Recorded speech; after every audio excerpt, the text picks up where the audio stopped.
All right. Hello to anybody watching this. This is our third and final session of Jurassic Apocalypse, our game of Apocalypse World set on an island where a dinosaur-themed theme park went catastrophically wrong.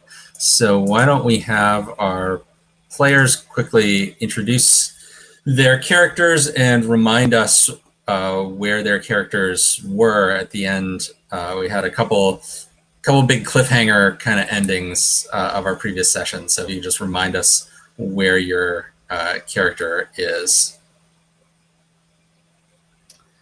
So I'm Alexi, he, him. Follow my gaming endeavors at Cloven Pine Games on Twitter.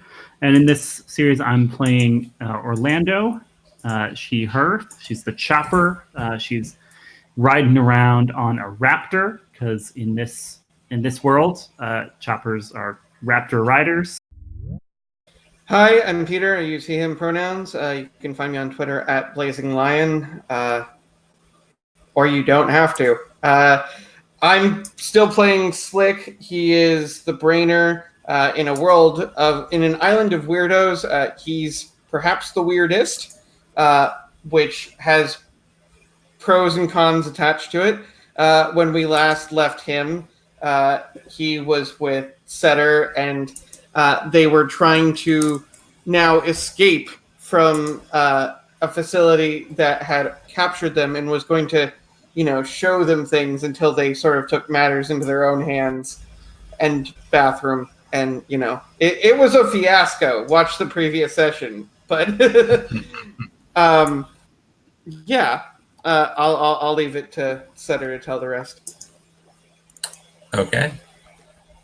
Hey, I am Dan Pusel. I'm a technical theater educator in North Texas, and I'm playing Setter, who's the angel, and is just trying to keep people alive on this island. I use he, him pronouns. Setter uses they, them. And let me see, when last we met, Setter and Slick had narrowly escaped some guards. I think after waylaying a guard in the bathroom of this underground laboratory, that guard, who happened to have dinosaur eyes, ran away, firing at us as he ran. And so we jimmied open the bathroom door, and I think we're sort of on our way out through the long, dark tunnels of this underground facility. All right. So we also need to highlight some stats before we jump into playing here. So Orlando, who do you have the highest history with? It's Slick. Okay. All right. So, I want you to find us, so I'm going to highlight Sharp. okay. And you're potentially in the middle of a pretty sticky situation, so I'll go ahead and highlight your hard. Thank you kindly. Okay, and Slick, who do you have the highest history with? It is a toss-up between Orlando and Setter. Okay. So I'm going to go ahead and say Setter. All right. Let's go with your cool. Ah, cool. Oh, was that highlighted last session? I do not remember. Originally, it was on there. I undid them all while you were introducing, so I don't remember what was last session. Well, since you just got a high one highlighted there, I'm going to highlight your hot. Ooh, okay. I think Slick could do some fun things there. And Setter, who's your highest history? I believe, I just looked at it and now it's gone. I believe it is Orlando. Yeah, that's right. Very cool. Yeah, I'll highlight your weird. All right, sweet. Okay. I'll highlight your cool. There. Okay. All right. So, so we've got our characters all in some sticky situations, and so I want to start with Orlando. So at the end of our last session, as you mentioned, you and your gang and Ruby had just discovered that you've been waylaid by some commando type people with some horns and other dinosaur characteristics. And so they've emerged out of the undergrowth, made themselves known to you. They are heavily armed, and the person that seems to be kind of their leader steps forward a little bit. This person has some pretty serious looking like triceratops horns coming out of their forehead. And says, well, you better have a good explanation of what you're doing here and why we shouldn't just feed you to these raptors. And kind of hefts their gun. The raptors wouldn't eat us. They love us. And the leader kind of chuckles and says, I think we have some excellent chefs that could prepare you in the appropriate way. Now, what are you doing here? We're just looking for some folks who wandered off from our little part of this island. Never come across you fellows before. Where do you call home? Well, I don't think that's really any of your business, but since you have wandered into this area, this is a restricted area, so we're going to need to take you in. And they kind of gesture to the other people, and there's, we'll say it looks like there's about 6 of them, so sort of similar sized group to what you've got, and kind of gestures for them. They come forward like they're going to basically trying to arrest you there. We're planning to arrest a group of raptor riders here. Yeah, I think like it looks like trouble's about to hit us. So I think I like shoot over to Ruby. You're too stupid and pretty to die, friend. And do like a series of high-pitched whistles, and Ruby's raptor Mudge just like takes off, running in a different direction, heading away from this scene. Right. And yeah, if I think I'm probably going to resist arrest. Yeah. Okay. So to resist, are you going to like fight them, or are you just going to try to run from them? No, I'll go ahead and say, I don't think this is going to go the way you think, boys. And like kind of call out to my other raptor riders. Okay, so it sounds like take them down. You're gonna need to impose your will on that gang. They have no. Because I imagine a lot of them are a little freaked out by the fact of these strange dinosaur people showing up here. So if you want them to cooperate, you need to. All right, so I'll roll pack alpha first thing here. Yeah. Sorry, I don't. Do we have a roll for your party? Oh. Yes, the link is in here somewhere. I found the link. Very good. All right. Dice do better for me this time. That's an 8 plus my hard. Makes for a 10 again. How disappointing. Yeah, I'm calling out, and honestly, this is like the first order I've given in a while that is the type of thing they like, right? Like, because I'm telling them to fight, and they're a bunch of well-armed, violent bastards on raptors. Right. Yeah, they've been waiting for this. Right, all this like politicking that you've been doing with the committee and stuff, like, you had to compromise with them about how many people you could take at once and all this other kind of stuff. That's that's not what they're here for. But they are down for what's about to go down. All right, so they are obeying orders here. So are you trying to get away, or are you going to attack them? Yeah, time to attack, I think. Okay. So I think we're gonna do battle using a gang as a weapon. Yeah. Yeah. So you tell me what battle move is most appropriate, because I'm just basically telling the oh, I guess it's kind of fight your way free, which is seized by force variant, where we're kind of I'm my weapon is my gang.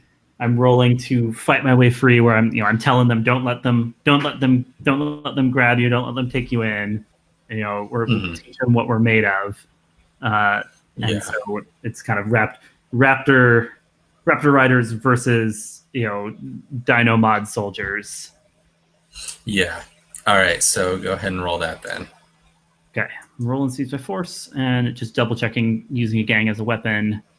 Okay, yep, and it's just that the gang is going to inflict and suffer the harm here, and you think that it's not a size mismatch because we're the same size gang. Yeah. All right. Don't fail me now, Raptor Riders. Who have I got? I'm like, St. Louis, take point. Lauren, take him out. Sydney, just do your thing, you crazy wild woman. Rolling plus hard once more here. That's a 10 on the board, and plus 2 for hard.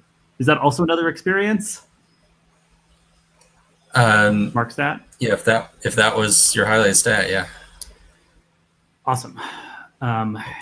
Yeah, what I want out of this as like the battle commences, and we got like whatever weird dino tricks they have, I'm sure they're making use of, as my Raptor Riders are swinging their machetes and pulling out their handguns and whatnot. I'm going to choose win free and get away. I'm going to choose impress, dismay, or frighten your enemy, because they were not expecting what we were going to get, I think, or what they were going to face. And I'll choose inflict terrible harm to like increase the harm we deal. Okay. So tell me what this looks like. How do you get away? How do you harm them? And then what harm does your gang take? Because you didn't pick you suffer little harm. So they're going to get in some shot on you as you get away. Totally. And tell me if I need to roll the take harm thing. But I guess I'm in the gang. I'm fighting with the gang. So yeah. I'm a leader and I'm definitely a prominent visible member, so I'll suffer the same harm the gang does here. Okay. We're like people are like, we're using our height advantage here because we're up on the Raptors. So like, the Raptors are doing some harrying, but also the crew is just like hacking down, right? Bringing the machetes to bear. Somebody's I told someone to take point. I told Marn is like pulled back and is like is just discharging firearm after firearm into this crowd. I assume they're getting some shots in against us, though. I pull forward, try to shove the leader out of the way with my Raptor, trying to break through to lead my gang off. But tell me what's the harm that we're taking. Okay, so as you're going by these folks that you're dealing with, kind of scramble for their weapons, because they had been ordered in to take hold of you. It looked like such a motley crew of weirdos that they figured you'd be too shocked to do anything. So they weren't were quite ready when you burst out at them. When they're kind of fumbling for their weapons, and they get off some shots, but they're pretty wild shots. So I'll let you decide. Either one of your gang members goes down while the rest get away, or one of the raptors goes down. Oh yeah, totally.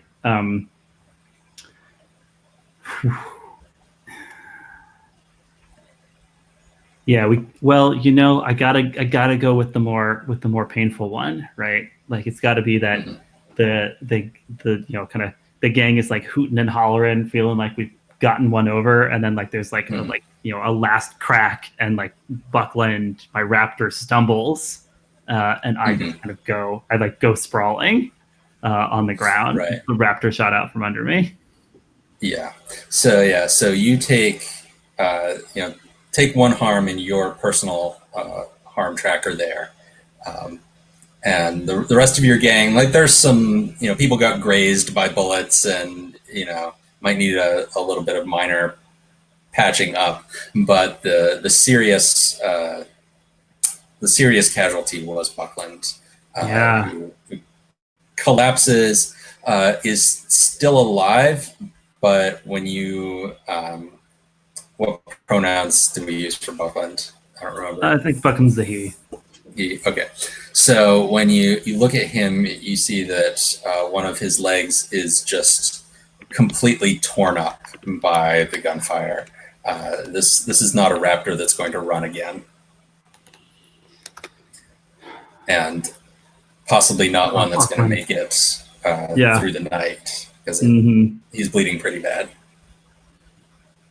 Yeah, I think like we hear like a raptor, like a kind of pained raptor screech, and I just kind of like in solidarity throw my head back and do a like raptor screech myself. This is Buckland. He's my guy. And my gang is I was checking. My gang is a 3 harm gang, and I picked +1 harm, so 4 harm minus whatever armor these dudes had. Yeah. And so you're far enough away, you can't see exactly how much harm you did, but you definitely saw a few of them, hit the dirt as you went through. So you're pretty sure that you took a big bite out of them, and you're far enough away that you're out of gunshot range for them for the moment. You do hear some faint shouting from back in that direction. It sounds like somebody saying, "I think they went that way." But you've got some time to decide, what your next step is. And if it's all right with you, I will switch focus over so that we can see what's happening with our other 2 folks. Yeah, absolutely. While you decide your gang's next steps, since you just discovered a new major threat on the island. So let's see. So Slick and Setter, you were, last we heard, roaring down that underground corridor in the electronic cart that was used to bring you there, right? That sounds right. Yeah. Okay. So, we kind of established from a good roll last time that you have a pretty good sense of where you need to go to get back out if you're going to try to just head for the door. And, you have a decent distance to cover. And so as you're going, you get kind of halfway towards where the door is, and some alarms start going off in the hallway. There's a flashing light, there's a loud sound, but for the moment, nobody, no people coming into the hallway. And so are you just proceeding towards the door as fast as possible? I would guess so. Who's who's driving? Do you want to make that? Oh, yeah. I don't know. I mean, I'm okay if you do. I'm okay if I do. Okay. You know what? Yeah, you should drive. You've got the better sharp. Sweet. Yeah. I'm not looking out for anything besides like, oh God, where's my gun?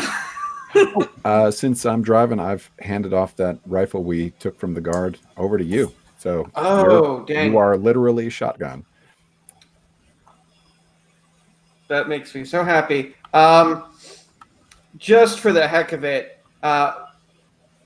what's like the harm I could do with this shotgun? Good question.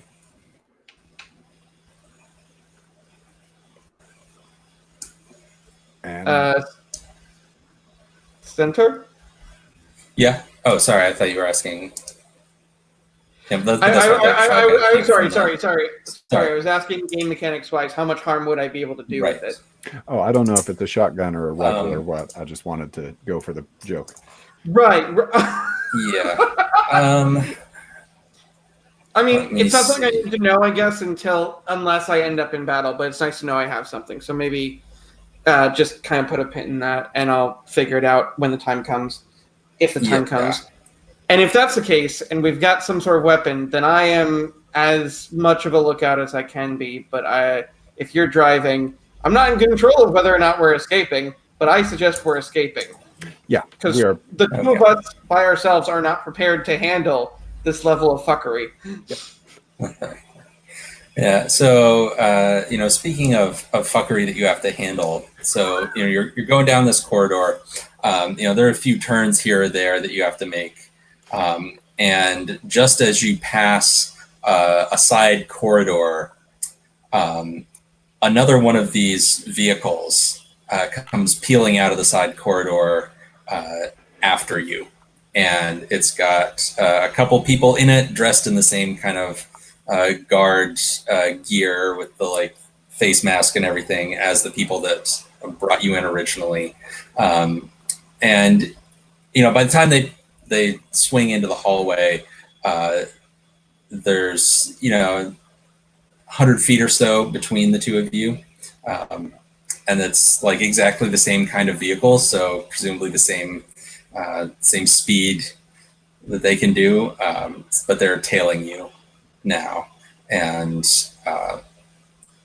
one of them is driving, the other one is kind of standing up in the passenger seat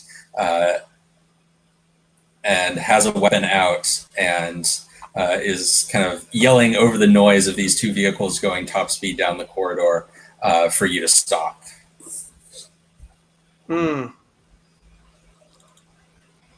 A presumably dinosaur man telling us to stop a moving vehicle. I believe the recourse for that is to keep going and step on it. Yes. Well, if you'd like to try to outdistance them, there is a move for that. Oh, that sounds great. So the driver should roll plus cool. It's modified by the vehicle's relative speed, which is 0 because it's the same model vehicle. Oh, I should have driven. All right. Oh, we got a 7. 8 on the dice and -1 for my cool. All right. So you choose one. You outdistance them and break away, but your vehicle suffers 1 harm from the strain. You don't escape them, but you can go to ground in a place you choose, or they overtake you, but their vehicle suffers 1 harm from the strain. I think we break away, but the vehicle suffers a harm. Okay. So yeah, I'm just pushing this thing like the pedal is going through the floor. Mm-hmm. Yeah, so you're pushing it, and there's just enough twists to the corridor that they're not able to. The guard in the passenger seat has a gun out, but isn't actually pointing it directly at you because there's enough twists and turns that they can't get a clear shot. And you come around to the place where you broke that door open to get into this part you hadn't explored yet, and you can get back into that corridor you've seen before and head for the door. So why don't you tell me what happens to your vehicle? That it'll get you to the door, but it's not going to get you any farther. So what happens to it on the way? I think I want to say under the what accounts for a hood. I'm envisioning like basically glorified golf carts. Yeah. I think there is a whining sound starts that I personally know is bad, and I don't know if Setter or Slick know it's bad, and the smell of carbon and smoke, and then things just start to slow down no matter how hard the pedal is pushed, and the cart comes to a slow agonizing stop. I love it. Slow, agonizing stop, but close enough to the door that the two of you can jump off and make a run for it. And I'll even give you as a little bonus there. You make a run for it. The other cart comes flying up behind and smashes into your cart. And so those guards get held up a little while because they just blocked their own doorway with your cart, because they were expecting you to just fly out the door on this cart, and you left it behind. So that ties them up for just long enough for you to get away there. So you're back outside the lab, and you have a few minutes. Tell me what you do. Slick, do you know which way to camp? Which way do we go? I assume, for intents and purposes, from last 2 weeks ago, that I do know the way out. Yeah, you've both been around, like, now that you're outside, you've both been around this area enough that you basically know where you're going. Okay, cool. Do we need to make any pit stops, or we should probably get out of here? We should probably go. There's a copse of trees over in the distance. I think we maybe head to that first, and then get as close to home as we can. Where? Okay. Oh, sorry. Where do you think they are on the map? Are they coming out of the same lab entrance that they went into? Yeah, that's what they were, because that's the lab entrance they knew about. So that's the one they were headed to. Cool. Okay. Since they chose to just flee that way.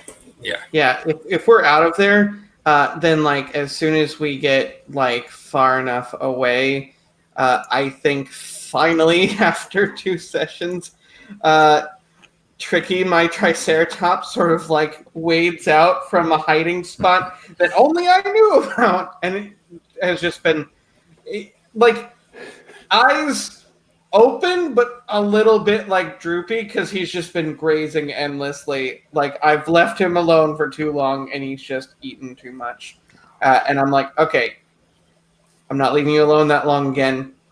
Also, Setter, Tricky Setter, you maybe met but no names. Point is, I'm ready to get out of here. Are you okay with riding a Triceratops? Sure. Yeah. Cool. And I'm gonna get on the Triceratops, and it's maybe a little bit faster than yeah. Yeah, it works for me. I haven't really thought through the speed of my Triceratops. Oh wait, no. Speed is 0. This is about level with the golf cart. Yeah. But it's more armored. Yeah, the Triceratops has other advantages as a vehicle, not speed. Yeah. All right, so where are you all headed to? Well, I'm just thinking that we went down there to find a cure and came up with less. So, I mean, I'm going to kind of like, not looking back, I'm going to ask Setter, so where to from here? Because we did not find whatever you were looking for, and I don't know what it's going to be like for you to go back with less than you left with. When I first showed up and you happened to be there, and I told you what was wrong with JD, Yeah. and you said maybe he's turning into a dinosaur. I don't think that's as funny anymore as I did earlier. Yeah. I wish I was being funny at that point, but that was a real theory I had. I apologize for having laughed at it, and I think maybe you weren't too far off. So I don't know if we need to. I'm a little worried about what happens when JD's sickness comes to fruition. Oh.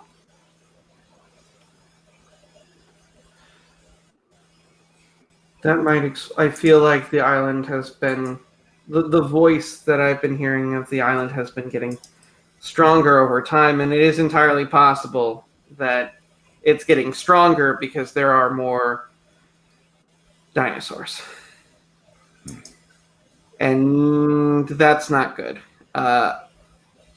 So, do we know any dinosaur hunters? I think we do.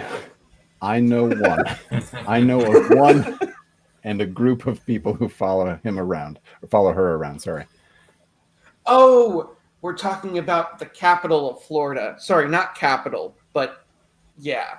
You have no idea what I'm talking about. Nope. It is a city in Florida. Huh. What is that? Last name Bloom, first name Oh, yeah. Orlando. Yeah.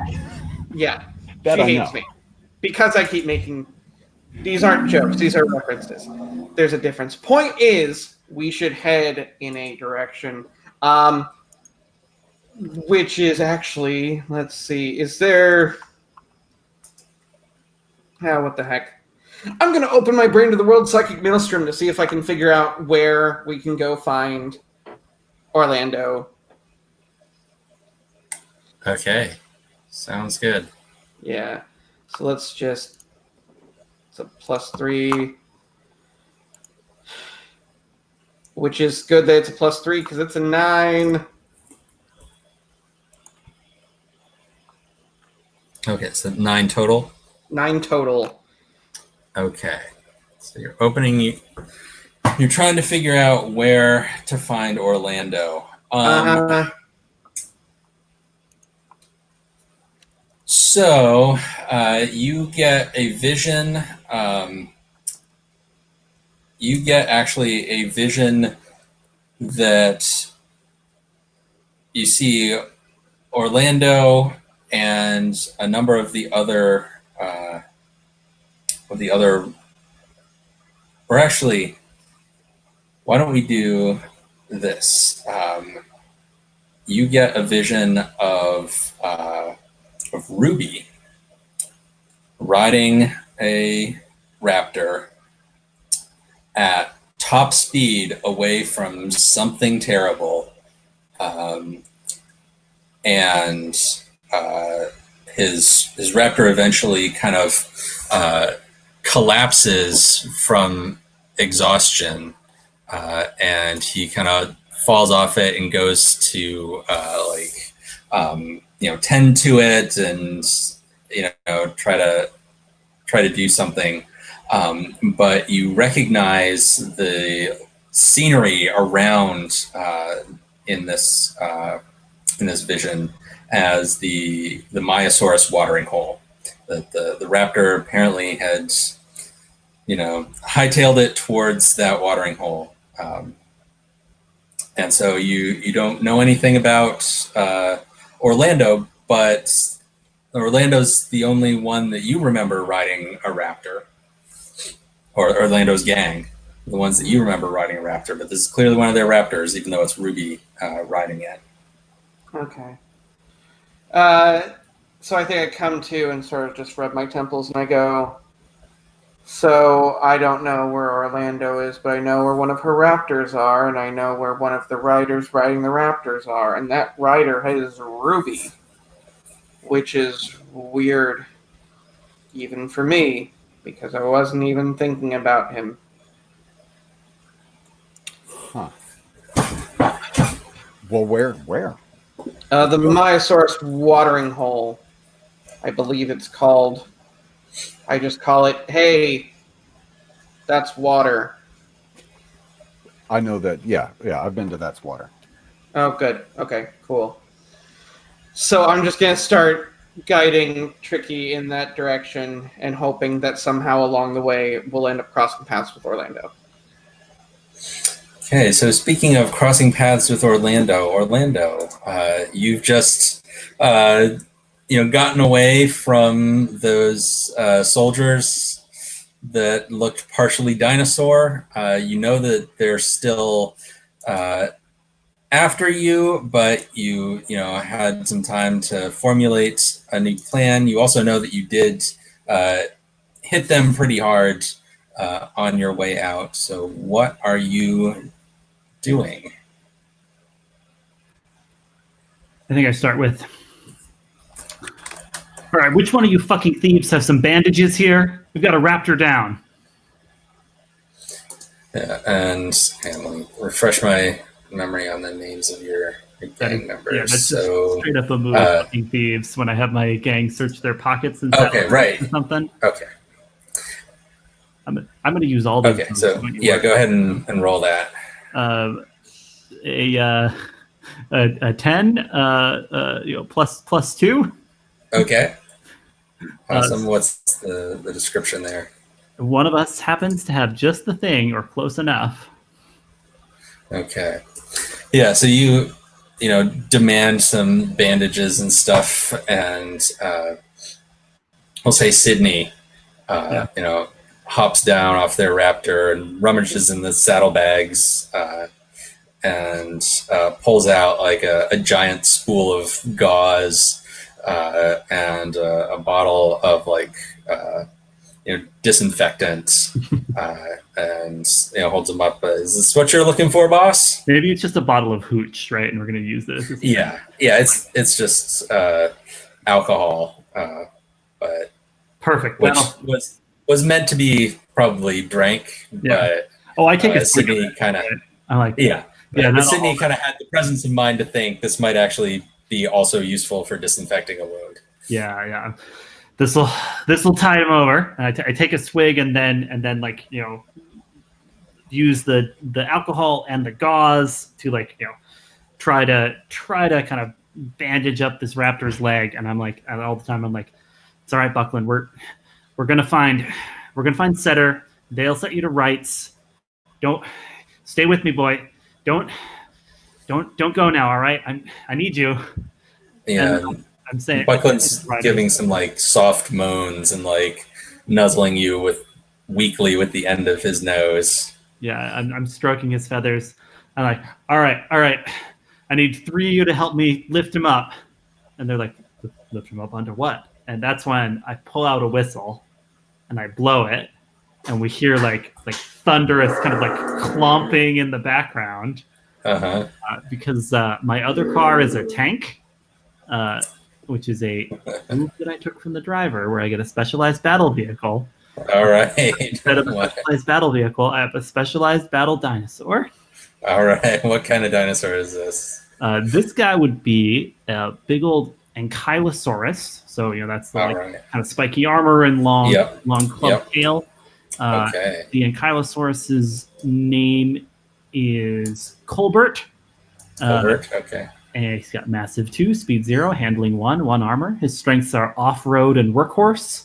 His look is spikes and plates. His weakness is temperamental.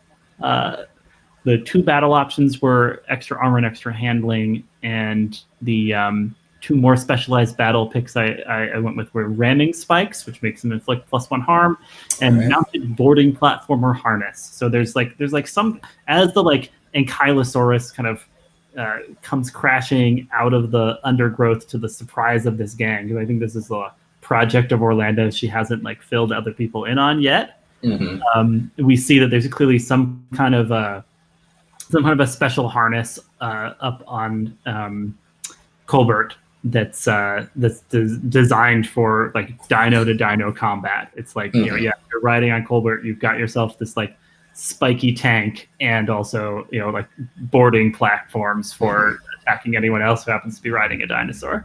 Okay. All right. Yeah, and so you're it's like good to have you here. All right, let's load him up as careful as we can. I'm telling the crew to load my wounded raptor up onto my Ankylosaurus. All right, so you get Buckland loaded up and kind of strapped in, and he seems too out of it from the injury to really object to the whole situation. A few of the other raptors seem a little skittish around this new arrival, but your gang members kind of placate them and hold them steady. All right, first stop, Myosaurus watering hole. Gotta make sure we don't bring those guys right back to camp if they're on our tail, and we can get the raptors fed and watered and be fighting fit. Okay, so you're headed to the watering hole, and so I guess the question is, who gets there first? Because I have no idea the relative timing of these two different storylines. I think Tricky and Colbert are actually probably like the same speed, right? Yeah. We both picked the speed option. We just didn't pick extra speed options for him. All right. Yeah, so I'm just going to roll a die, and we're going to say if it's odd, Orlando gets there first. If it's even, Slick and Setter get there first. Because the geography of the island is all wonky on the map and everything. So yeah, I mean, all we have is just one of the tourist maps, which are not necessarily to scale because like the attractions are like blown up to larger size than the rest of the island. But that's what we have to work with here. Okay, so let me just roll that die. Oh, hang on, it somehow rolled like 3 dice. Gotta read that.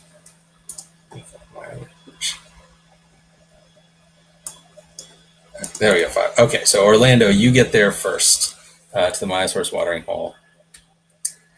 And you see on the way in, you see the obvious tracks of Ruby's mount, just smashing through the underbrush to get to this watering hole. Ruby, so pretty, so stupid, not stealthy in the least. Do we do it when we're approaching the watering hole? Do we see any dinosaurs around it, or is it quieter at the moment? Let's see, because it's if I remember correctly, it was evening because you were setting up camp when you got ambushed. Yeah, that's right. It must be nighttime. So it's getting. I'm gonna say it's getting just towards dawn. This whole business has taken you kind of all night, and it's summer, so the nights are shorter. And so as you get to the watering hole, the earliest light of sun is starting to peek up from behind the horizon, and so there are a whole herd of Myosauruses there. So they like to come down and drink right around dawn. So they've kind of filled up the watering hole. There's a couple of babies that are splashing around in the watering hole.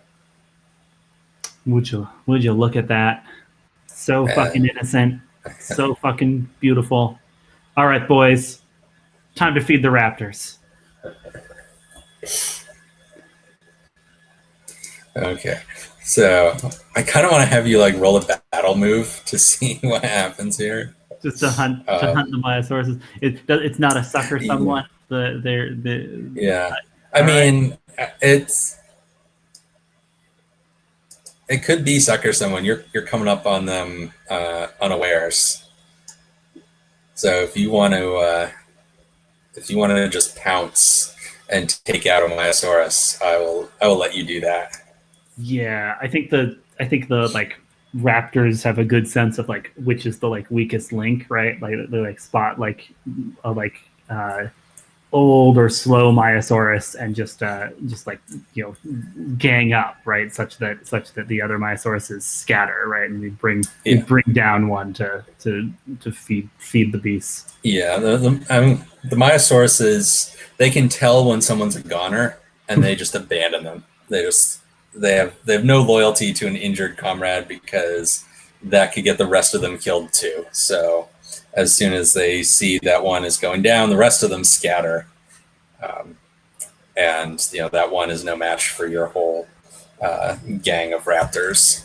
Yeah, I'm kind of like surveying this scene from up, in the like the like cockpit basically of Colbert, and I like reach out and like stroke Buckland's feathers, and I'm like, you see, that's what separates us from them.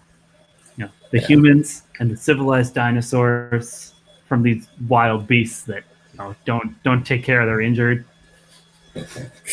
Buckland kind of chirps approvingly, and you can feel Colbert kind of like shaking his head sadly because as an herbivore, he kind of feels the Myosaurus's pain. Fair enough. Because his kind have been attacked by velociraptors and Utah raptors and everything else plenty of times. Yeah, I think like my immediate priority is just filling up these raptors, right? Because it is like a weakness they have that they are guzzlers. So we're gonna focus on getting them fueled up with Myosaurus meat, so they're not not gonna collapse on us if we need to fight again or move again here. Yeah. So I think you're making enough of a commotion here that Setter and Slick, you hear all this as you approach the watering hole. So it's when you got out of that underground lab, it was at night, but you had that vision. You started heading down there, spent the night crossing the island, and just after dawn you hear all this commotion. Clearly sounds like raptors coming from the Myosaurus watering hole as you get close.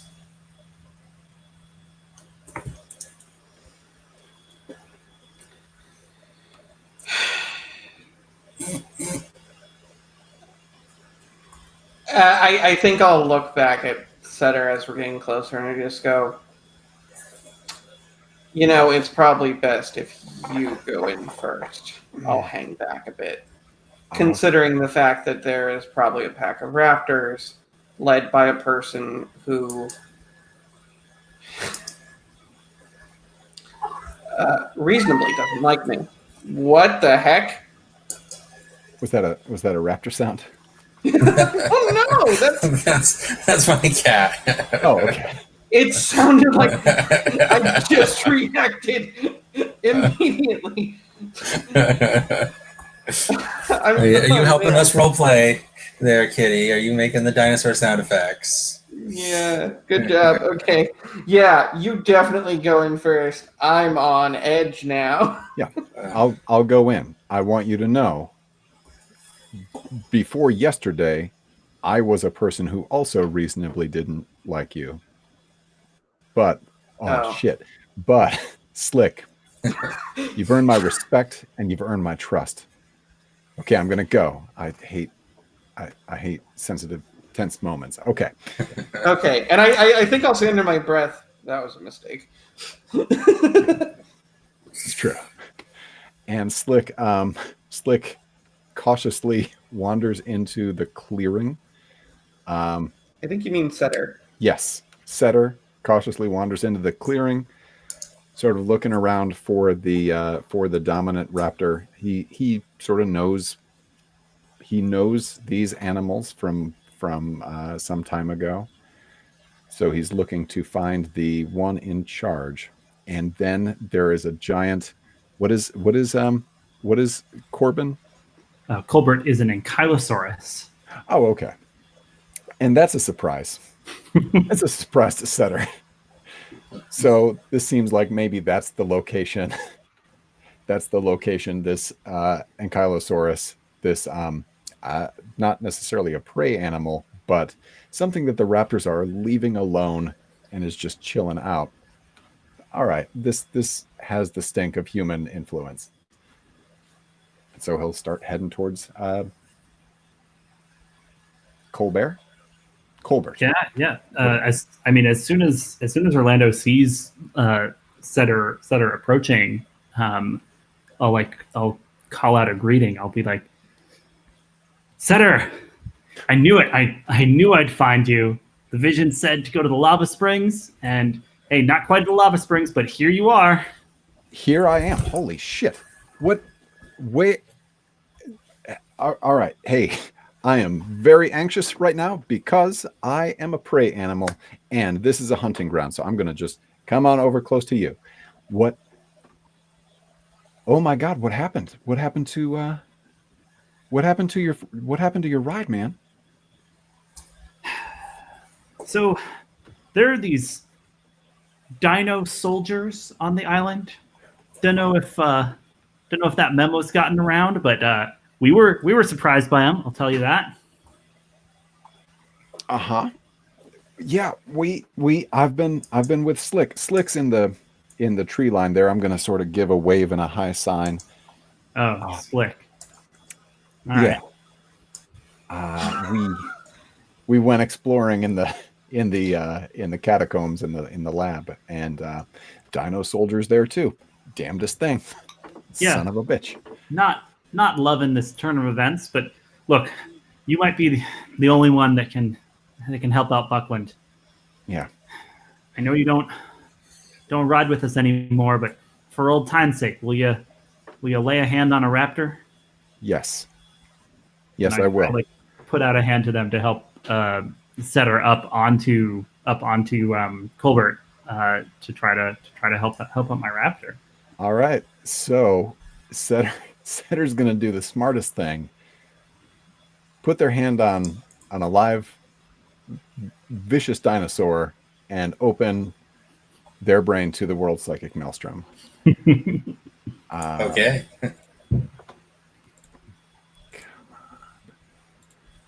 And that, yes. All right. That is a solid 6. Okay. Oh no. Okay. Oh, no. So you reach out and put your hand on Buckland, and you're kind of feeling that Buckland is in pretty bad shape. Buckland got blasted real good. In the leg there is, has lost a lot of strength.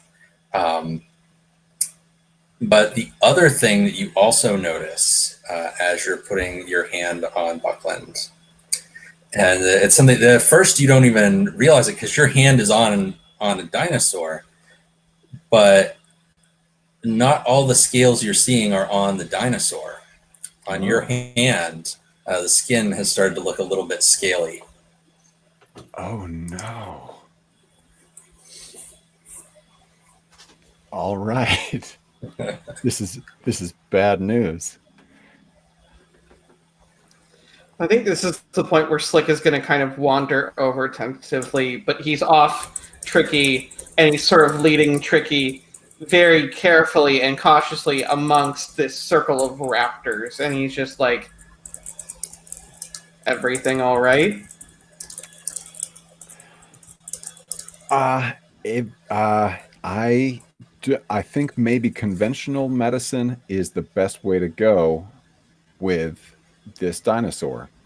Also, I'm going to put my hand in my pocket. Everything's cool. Everything's great. Are you specifically trying Right. to keep us from seeing the scales developing on your hand? I think so. I sure am. I'd like to roll sharp. You go first. Okay. You're gonna read a person? Yeah, Is that what yeah. you're going for? Like that Yeah. is. Oh, that's charged. Yep. Okay. Yeah. All right. That's a +0 for me. But let's see.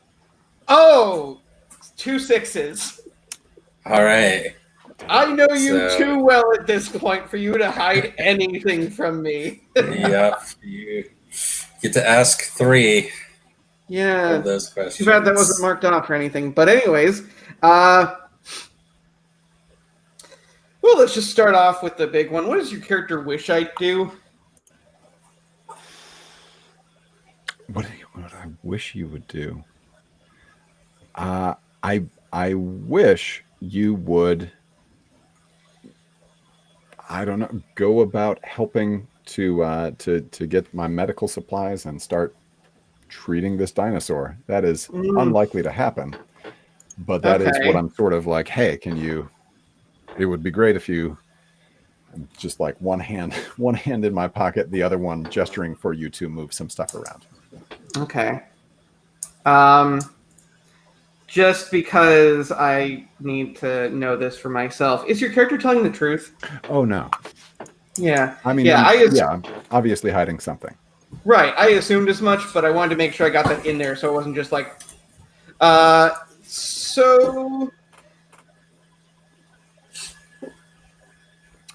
How could I get your character to show me your hand?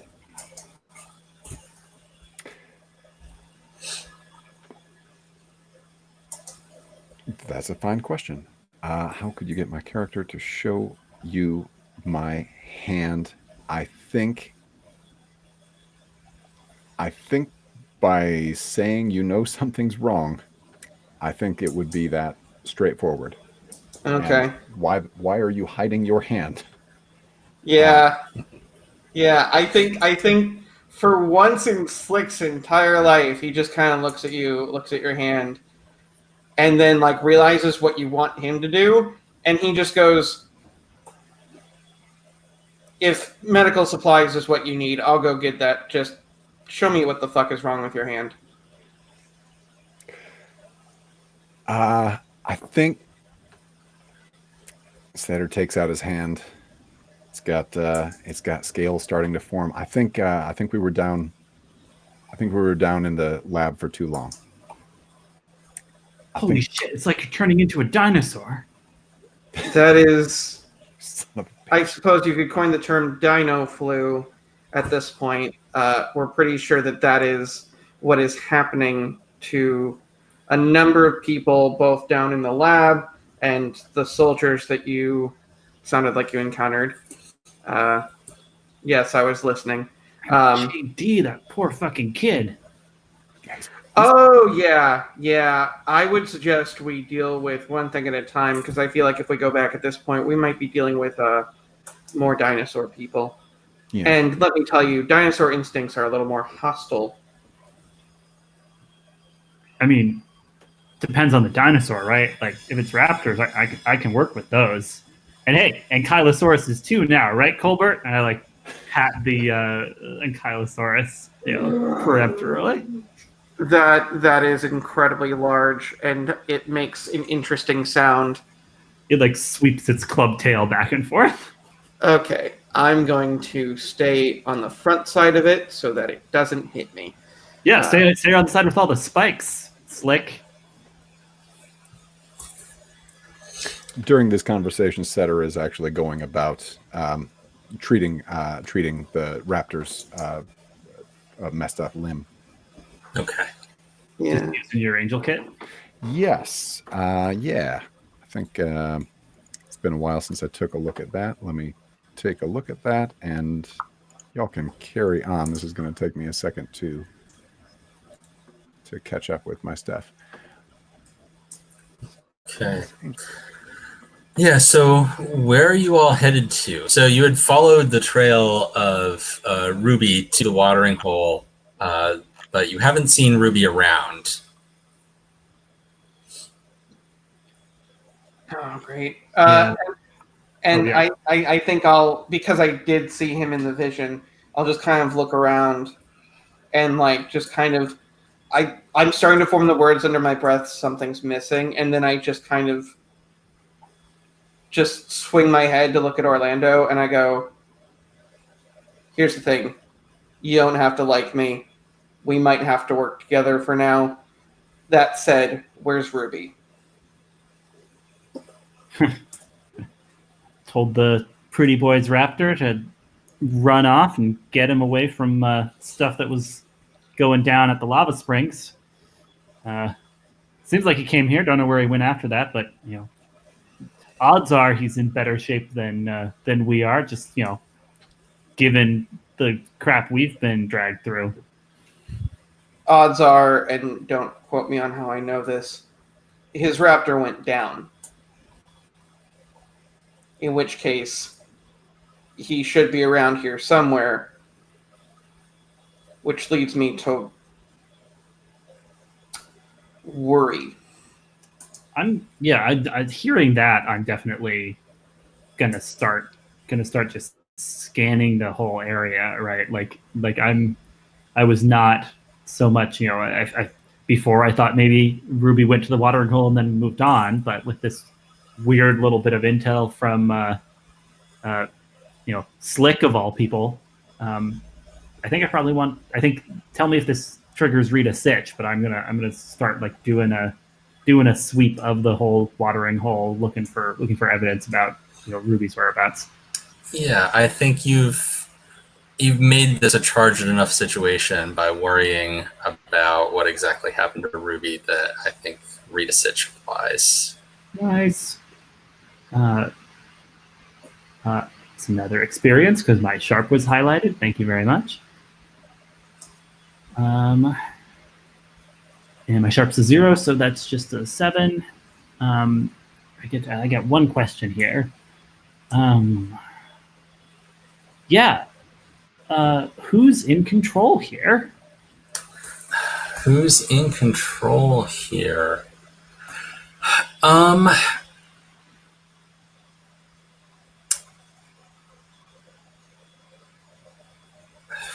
Who's in control here?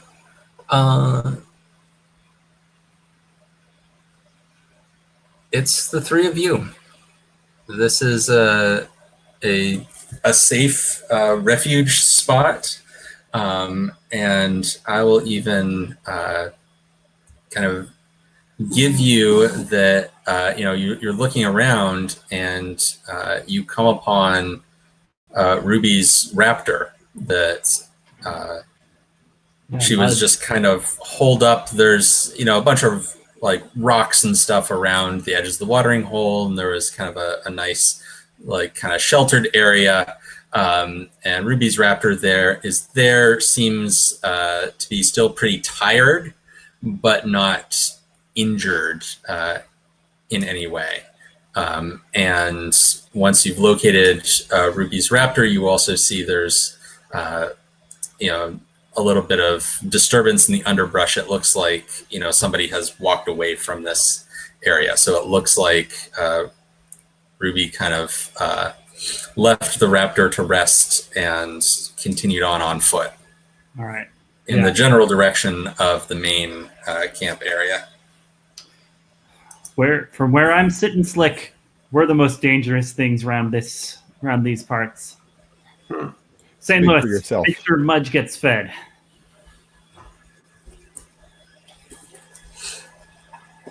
I'm sorry, I didn't actually catch that last part. All I heard was I yelled to one of my raiders. St. Louis, make sure that Mudge gets fed. And I indicate tired out. Got it. Cool.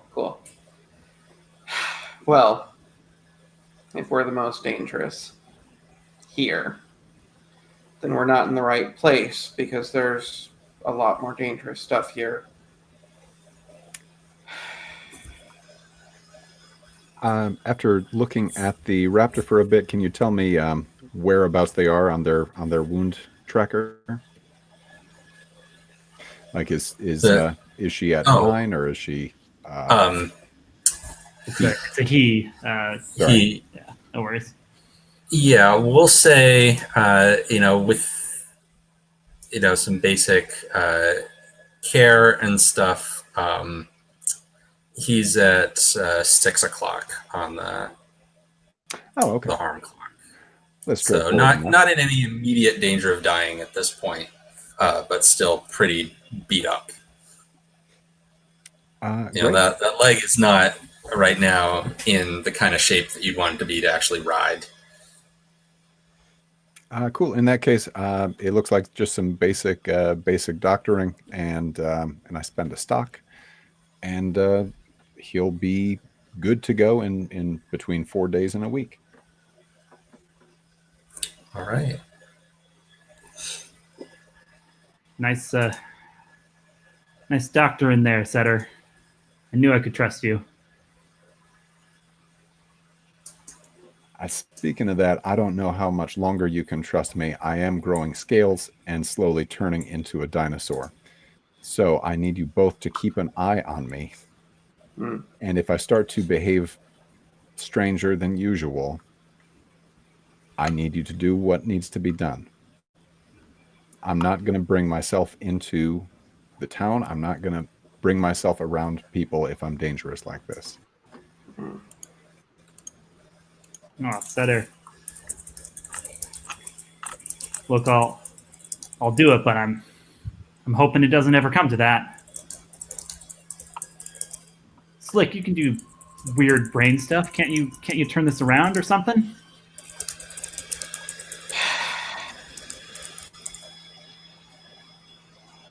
Entirely a possibility, but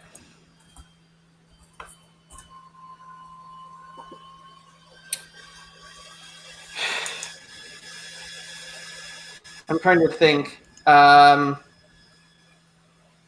don't have anything like that. You can at least like. No, you know what? Here's what I'm going. Turn them into. Here's what I'm going to do. I'm going to say to Setter,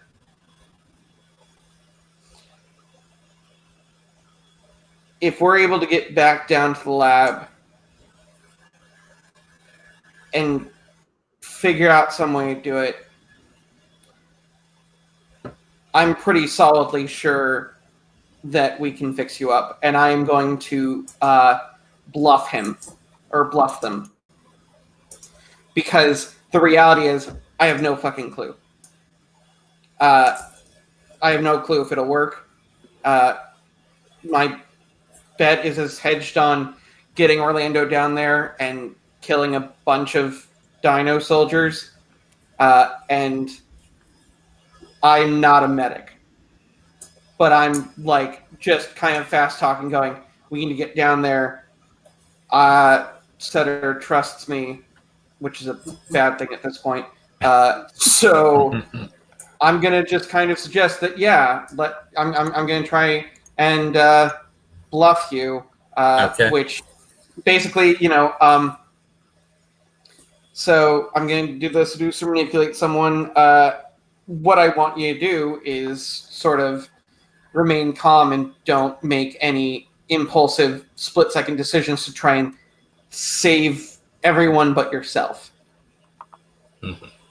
Okay. Because that could go badly. So I'm trying to, and the reason is not that like, oh well, we'll kill you otherwise. It's just surprisingly there are people who care about your well-being. I'm not going to name names. It is clearly not me. What are you talking about? But stay alive, damn it. So I will roll with hot, which is a -1. Sweet. So that's a 5. Okay. Oh, I do that so badly.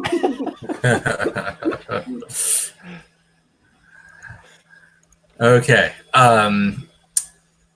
So you're trying to talk. You're trying to talk everyone into coming down to the lab with you. Yeah. Oh boy. On a miss for either NPCs or PCs, be prepared for the worst. Yeah. Oh, let's see what the worst is. This is the last This is session. what happens. We gotta This hit is what happens this when you get the hard. brainer feelings. Dang it!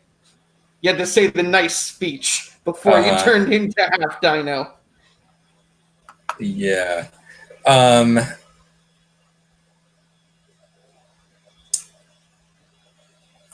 So you've been here for a decent amount of time between the raptors getting fed and tracking down where Ruby's raptor was, and you know, we're figuring out how to heal Buckland and all these things. It's been a decent bit of the morning, and so you're talking about this, and Slick, you're giving your pitch uh, for everyone to try to go to the lab with you, and you're all interrupted by two people who walking up to the come walking up to where you are at the watering hole. One of them is Anaheim, your former gang member. Oh yeah, that who guy. seems a little startled to see you and the whole rest of the gang there, but also kind of realizes, it seems you get like it goes across his face that it's like, all right, you've seen me, I can't do anything, and so he kind of sighs and walks up to the rest of you, and he says, "Well, I've got nowhere else to go,"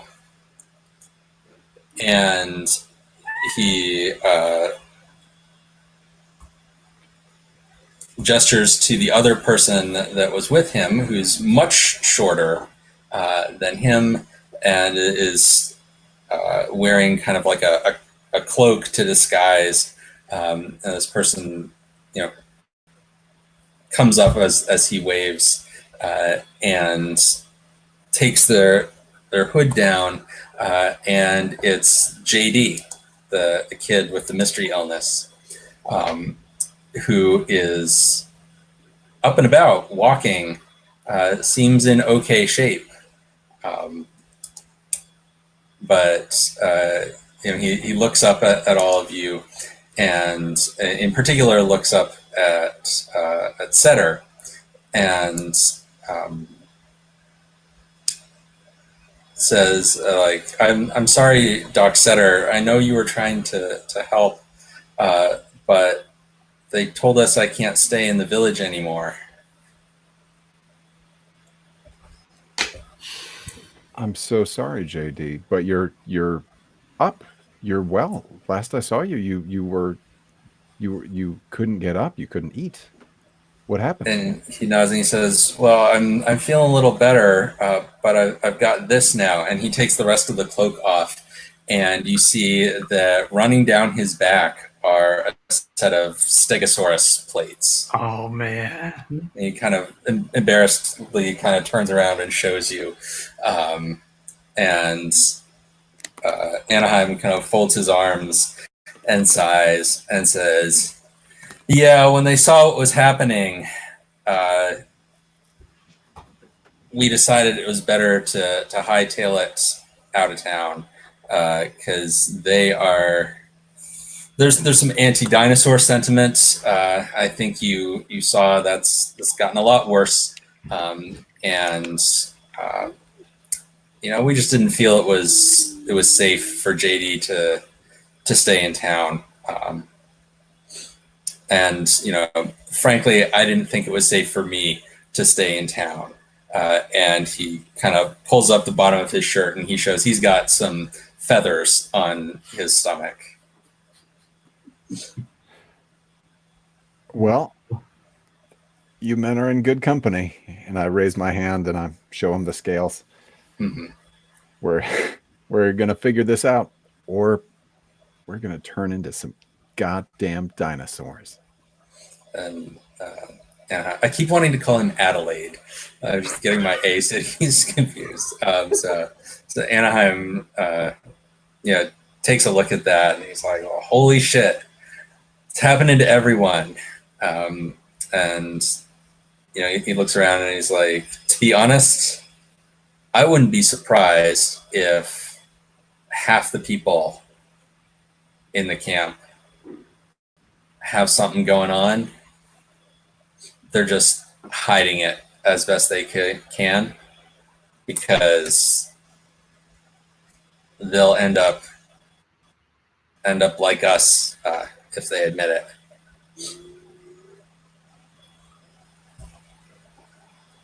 Well, damn. This is going to be a sore subject. Yeah. So while you decide what you're doing, why don't we take a bio break here? A bino break? So, A dino a break! dino break, yeah. Perfect. Okay. So 5 minutes good?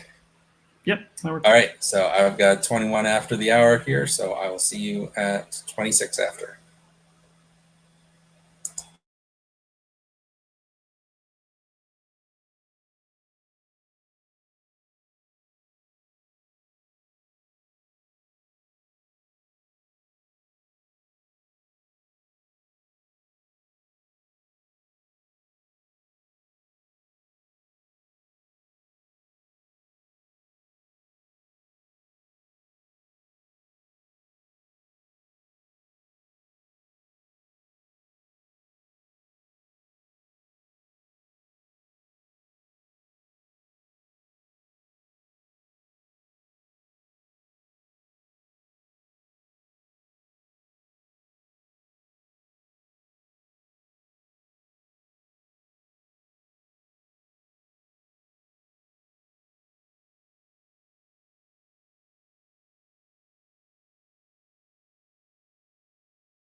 right, looks like we've got everybody back. Okay, and so one thing that I realized that I was thinking, but I don't think I actually included in Anaheim's dialogue was to mention that Anaheim, knew to come to the Myosaurus watering hole because Ruby had pointed him in that direction. So he and JD crossed paths with Ruby on their way in. And so you now know that Ruby had headed back to the main village and is presumably there. Okay, so you've got numerous people, including one of your own, turning into dinosaur hybrids. How would you like to proceed?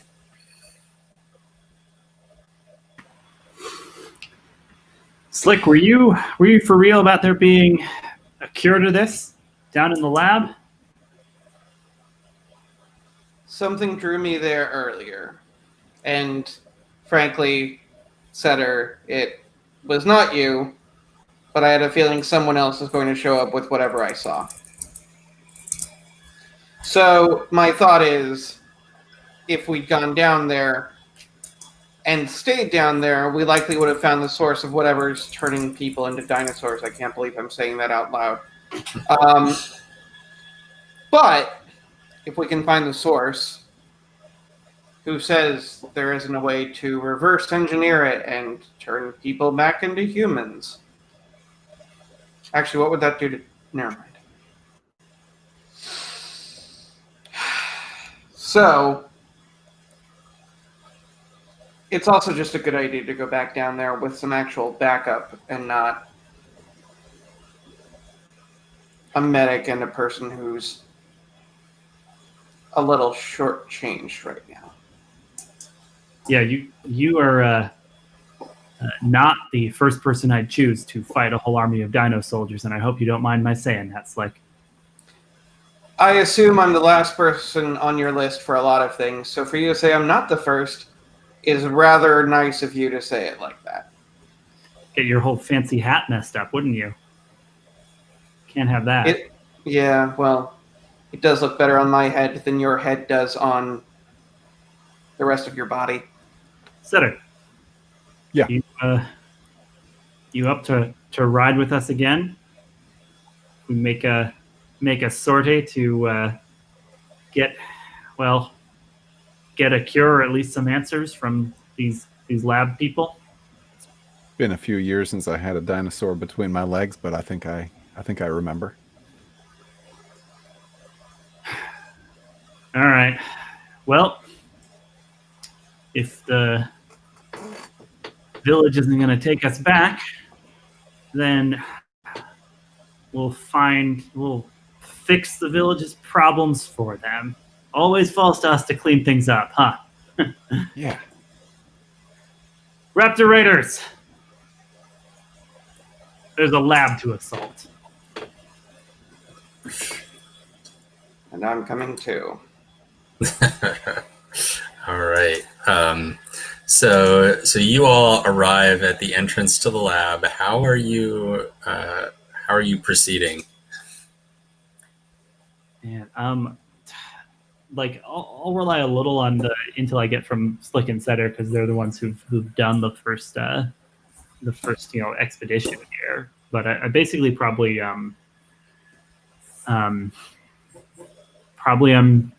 riding Colbert, right, as our kind of like big tank, and then in like a V formation around me, I got the Raptor Riders. Probably put Setter on Mudge and specifically made Anaheim ride along with me on Colbert because I knew that would humiliate him a little bit. But he really deserves it for selling his Raptor for a vest. Mm-hmm. And I guess I've got JD here with me on the And he's still wearing the vest. Great. over his weird feathers. Yeah. Yeah, and I'm like, JD, kiddo, I'm sorry about, well, your Uncle Briggs and your Aunt July not being reasonable about all this, but rest assured we're gonna do whatever we can, and even if you do turn into a weird Stegosaurus man hybrid, there's gonna be a place for you among the Raptor Riders. And yeah, he gets this big like wow face, because I think that might be the first time you've been quite that explicit with him about his future potential. So he's pretty impressed. Yeah, no need to play it close to the vest anymore. What with your new situation here. Slick, Setter, tell me what we're looking at. Where's their weak point? How do we hit them where it hurts?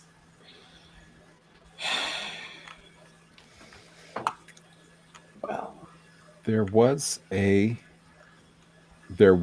space deep underground, right across the hall from the bathroom, that seemed to be very important to them. I imagine this is their indoctrination laboratory or their genetic modification site. I am just throwing spaghetti at the wall and seeing what sticks. You guys remember the way to this important bathroom and environs?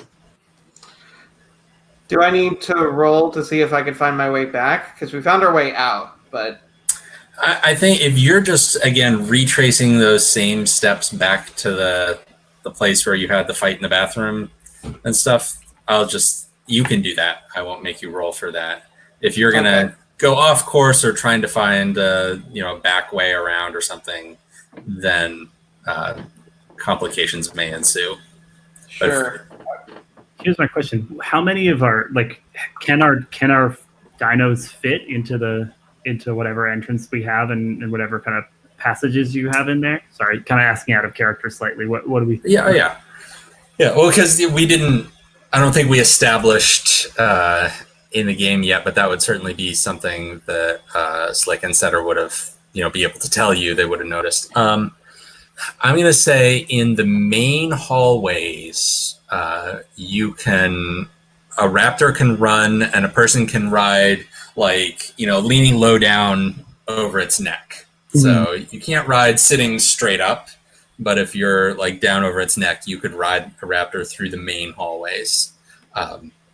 Although to get in through the door, you do have to dismount.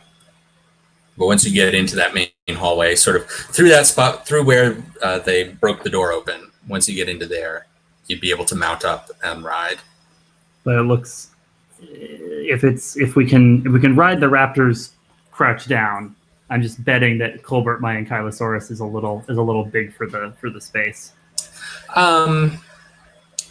He can get through, but again, you'll probably have to kind of lay down on his back. You're not going to ride sitting straight up. The hallway's wide enough for him to get through. Okay, yeah. Honestly, my I think my choice in that case would be kind of to switch over, right, and jump on the same raptor with Setter, and just have Colbert kind of bring up the rear of our party, right, like a big kind of a blocky dino behind us. It's gonna be hard for someone to sneak up on us without getting a face full of Ankylosaurus tail. Mm-hmm. And then the rest of us are riding crouch down, or else are you riding your Triceratops, Slick, or leaving Tricky outside? That was going to be my question. Yep. I assume Tricky would fit, given that we've said an Ankylosaurus could fit. However, yeah, Tricky would fit. Yeah, but also like with everyone else basically going, yeah, we'll be on raptors. Tricky might be more of a hindrance than a help. Mhm. So, actually, I know what I'm going to do. I'm going to go ahead and when we're at the entrance, I'm going to pull out a small little circular device that I just kind of place on right around Tricky's neck. It's got like a wire around it, and I do that. And this is my brain relay, which is area close high tech for purposes of brain removes. If someone can see your brain relay, they can see you. Okay. So basically, I'll be able to, if I need to read someone, I can, your victim has to be able to see you, but you don't have to interact. Well, casual brain receptivity along with the brain relay means I can actually get a read on them without them necessarily seeing me. They might see Tricky, but Okay. I'll be a little easier off. And so I'm going to say I will foot it, but I'll put Tricky in back with Colbert. Okay. So we've got sort of a plan to bring up the rear on that note, but at the very least, I think if I've still got the shotgun or whatever, I'll kind of take lead if I'm the one who knows where they're going. Okay. Yeah, sounds like we've got a plan to bring a whole caravan of dinosaurs and humans turning into dinosaurs and a few humans who are not turning into dinosaurs but are sympathetic to their plight deep into the bowels of this laboratory in search of some kind of cure or information. Am I getting all that straight? Yeah. Sounds like it. All we need now are dinosaurs turning into humans. It's the circle of Jurassic life. All right. So you proceed on in not too far in from the door. It looks like the wreckage of those two carts is still sitting. They've been abandoned. They both look in pretty bad shape. You guys But have a there's fun enough room ride to here? kind of squeeze around them. I'm sorry? I say to Slick and Center, you guys have a fun ride here earlier? Yeah, we had a go-kart race. It was amazing. Yeah. Right up until that, how they say slow and steady wins the race? I don't know if they still say that anymore. We won the race, apparently. It was slow at the end. Usually Not very fast and steady. aggressive wins the race in my experience, but Yeah, well, you do you, Slick. fast and aggressive usually works right up to the point that you realize your opponent is going slower than you, and you don't. You. What? Am I muted? No? Getting some weird feedback from your device there, Peter. Oh, Sorry. okay. I'm sorry. That was my bad. I didn't realize. I haven't changed anything. Yeah, 'cause Well- you sound fine to me. Okay. Dan, do I sound okay? Yeah, you sound fine to me. Okay. Maybe it's not on my end.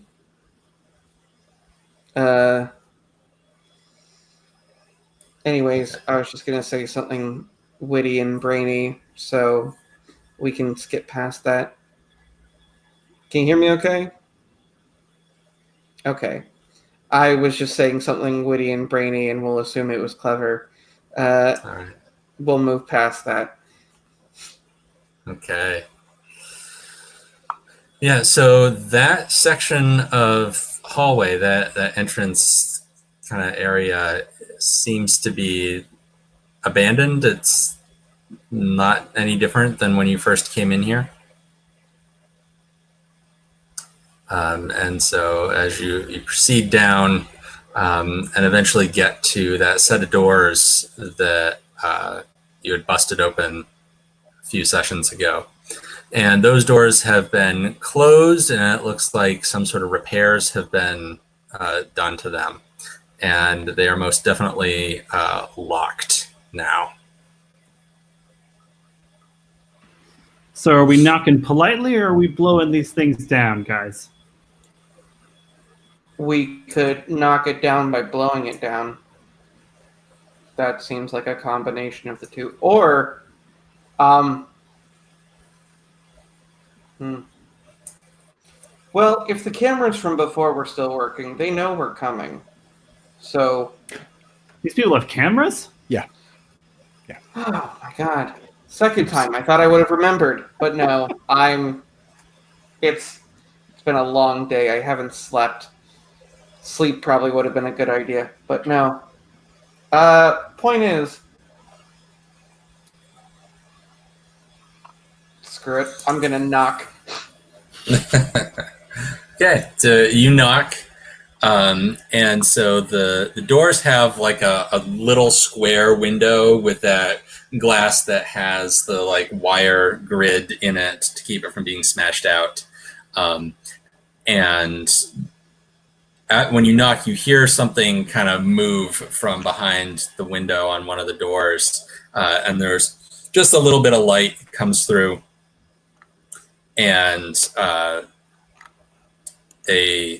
you see a bit of one of the helmets with the face mask that the guards had been wearing, and the person sort of shouts from behind the door. I say, think it's in your best interest to just turn around and leave. On that note, I'd like to go aggro on him. Okay, go for it. I took the move Ice Cold. That was the move that I decided on. So when I go aggro on an NPC, I roll plus cool instead of roll plus hard. All right. So that is a +2. Which is good that it's +2, not -1. So that's an 8. 8. Okay, so they can choose force your hand and suck it up, cave in and do what you want, get the hell out of your way, barricade themselves in, give you something they think you want or tell you what you want to hear, back off calmly, hands where you can see. Yeah. So what are you doing to indicate that you're going to go aggro? I've got the shotgun, and I just, in all this time I've had it, I've never really cocked it or anything. So I just cock it rather loudly, and I just go, I believe it's in your best interest to take a head count.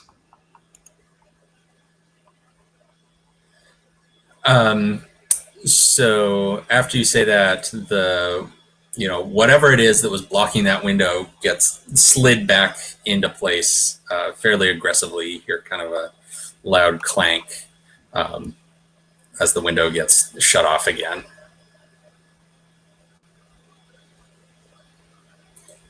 Oh. So he's barricading himself in. Yeah, in hindsight, I'm like, oh, slick. Hey, now you can break down the door.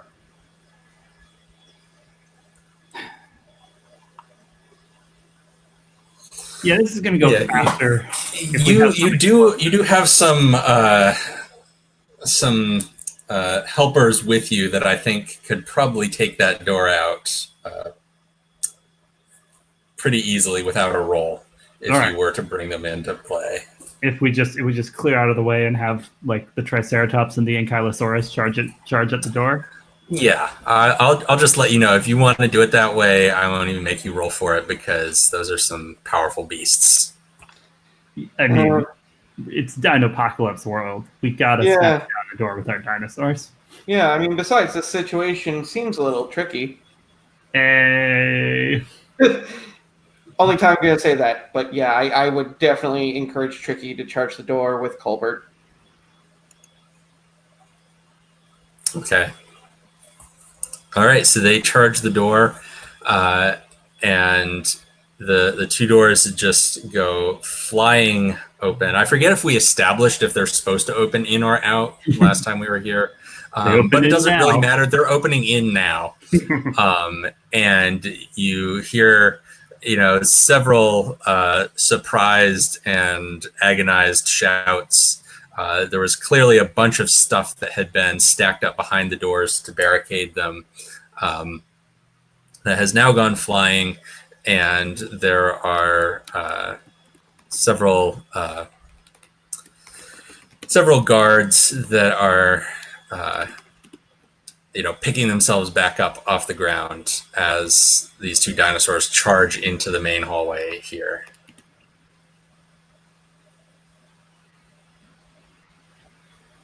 Nice.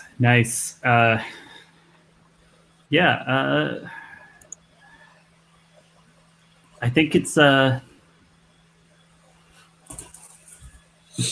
think I'm just gonna go aggro again, right? Like I'm kind of riding hunched over on a raptor. I guess we're on the same. Are you okay, cool with us being on the same raptor here, Setter? Nice. I like as the raptors coming in, following after these bigger dinos. I like pull out my machete and just like do the like dramatic like scrape against the wall, and kind of say to the like scrambling guards, "Yeah, you better run. Okay. We're here." So is this? Oh, sorry. Finish here. We're here to take what we need, and it's gonna go best for you if you're not in our way when we do it. Okay, so you're going to go aggro, and what you want them to do is just run. Lay down their weapons, Okay, so go ahead and roll it.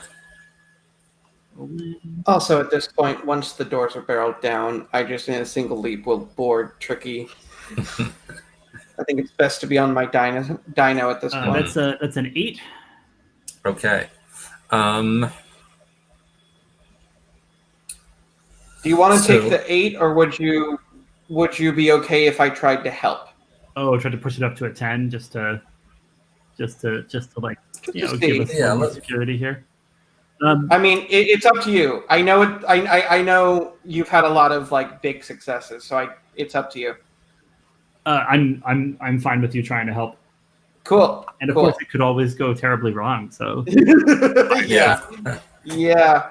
Okay. Cool. So, funny enough, my HX with you is +2.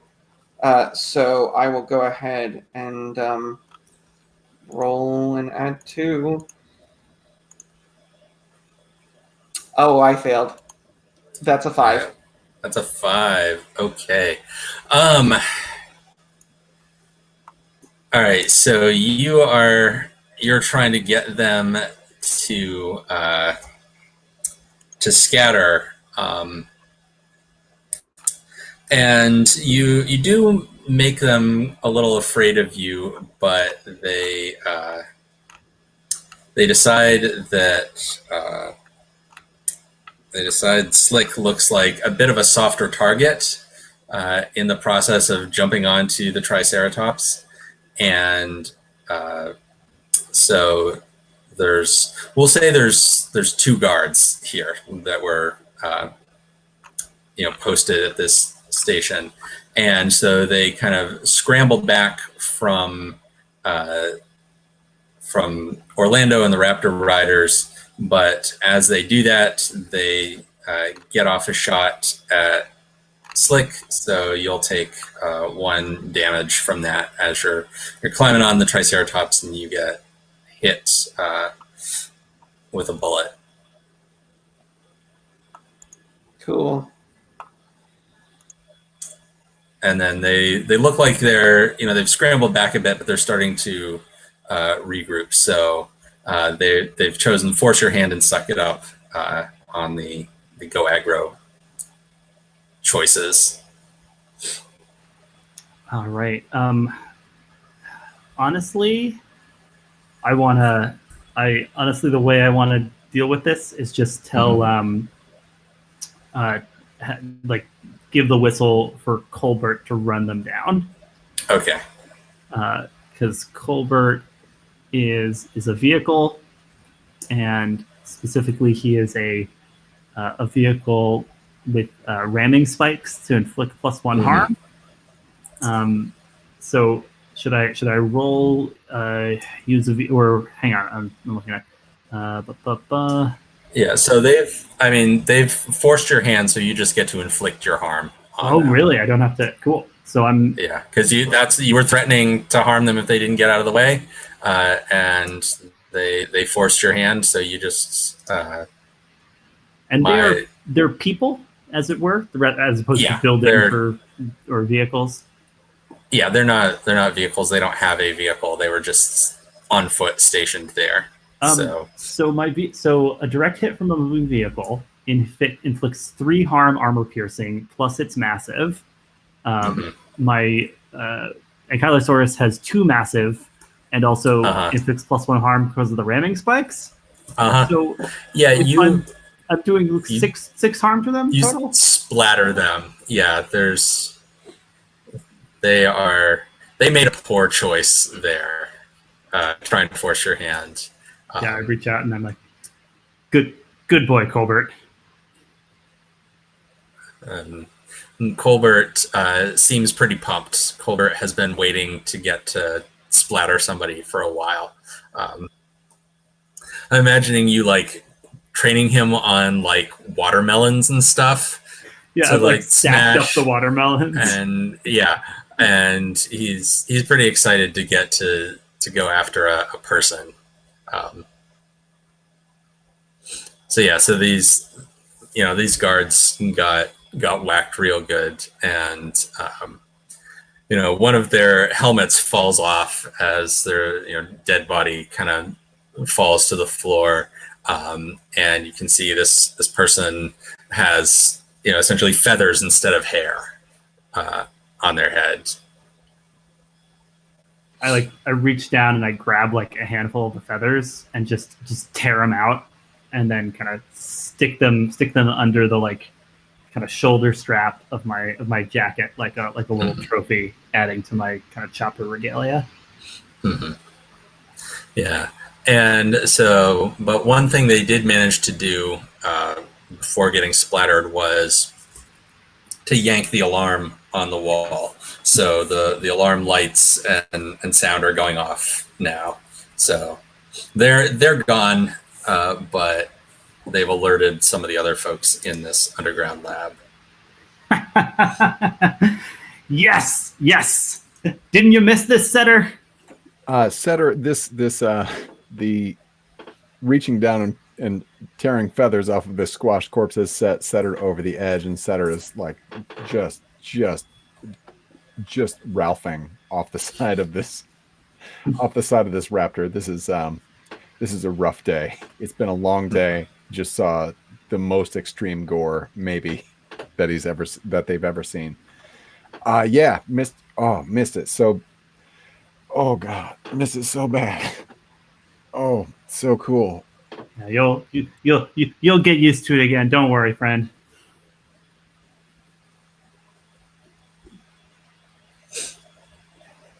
All right. Slick. Onwards. I mean, we're certainly not going backwards. There's a lot of noise. Yeah. Best to push forward. We could all die today. But what a way to go, am I right? I can think of other ways. Let's keep moving. All right, so you're headed down this hallway, retracing your steps back to the areas that you came from. And so you actually get to the door of the area that the spot that Slick and Setter had been brought to near the bathroom in that last session. There's a few other guards that like poke out, but when they see your caravan coming, they all scatter. They don't feel prepared to take you on directly in this hallway right now. Wise choice. Magical doohickeys this way, you think? That's my guess. I mean, probably not magic, but oh, what the hell? What could go wrong at this point? I'm just gonna dip back into the psychic maelstrom and go, what the heck? Where do we go from here? What are we looking for? And just kind of reach out. Okay, roll it. Is there any way that I can lend a hand in this? I think let's see what I roll first, and whether or not I need help, and then we can go from there. I don't think mechanically there's any barrier to you helping, because it says when you help someone who's making a roll. So once we see what the roll is, if you think of something you could do that might make him more attuned to the psychic maelstrom. That said, I rolled a total of 14. Okay, so you don't need the help.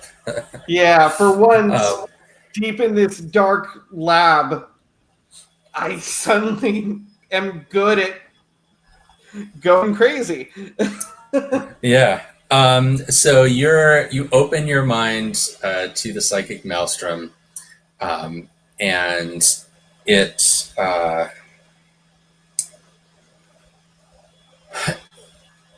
it draws your attention. You're expecting like some big fancy vision of something, or big like dreamlike reveal of something.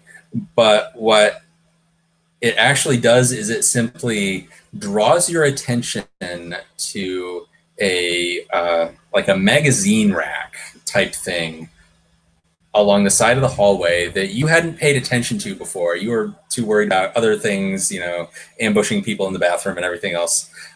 You just hadn't even noticed this, rack that's along the wall right here.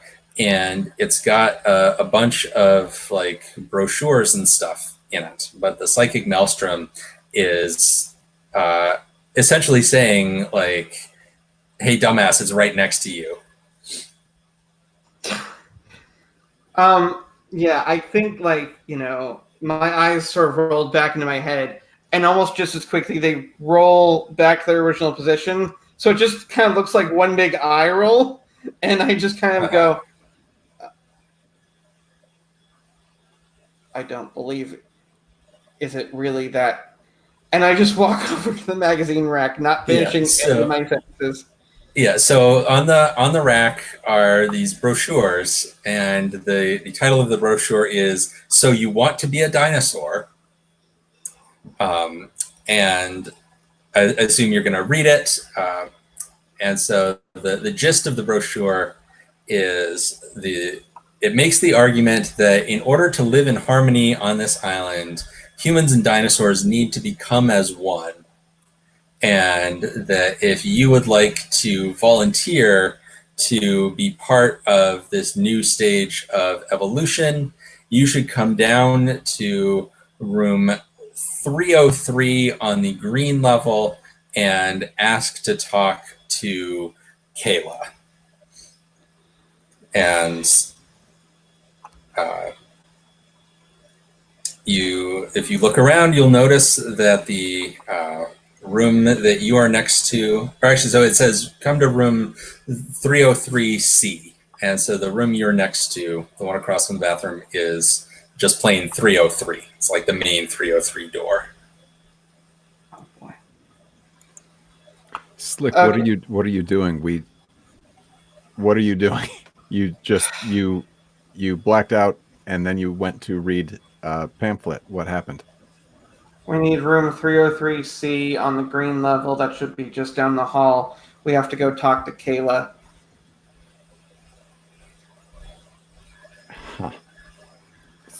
As for where I got this information, I could say a vision, or you could read this. And I just hand them, so you want to be a dinosaur. Ain't that a son of a bitch? All right. 3 of, yeah, Kayla. Huh.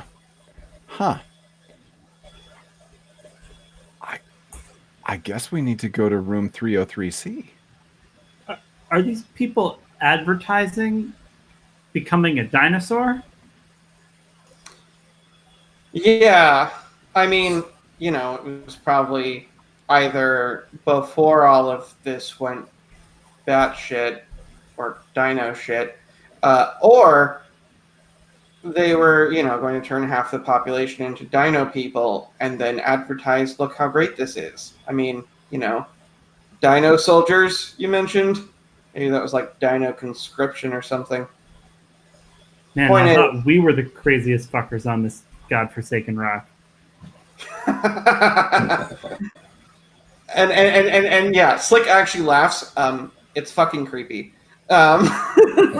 It's dark and it's like, wow, you admit that you're crazy too. That's nice. But I think, you know, he laughs and just starts heading in the direction he assumes is 303C. Okay. Yeah, so if you go into the main 303 door, there's kind of a reception area with some like chairs and a couple fake plants and a receptionist desk that has a little sign on it that says Kayla. And there's nobody there, but you can see the other doors that kind of open off just behind the reception desk. You know, you can see there's 303A, B, and C, and several others back there. And the door to 303C is slightly ajar.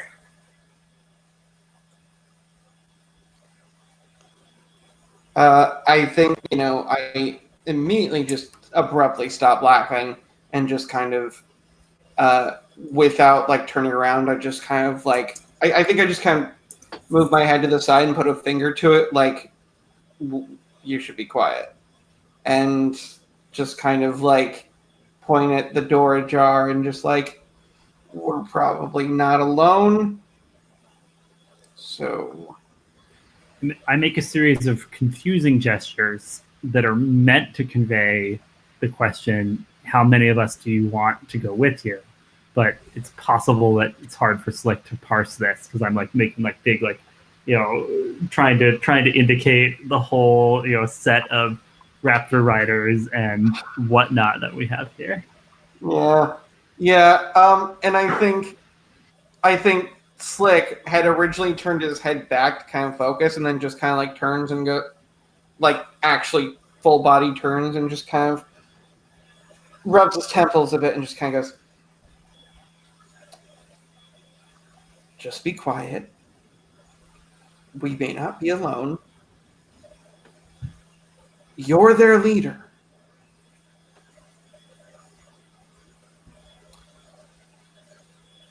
Is there a bell or something to ring to get Kayla, to get Kayla's attention?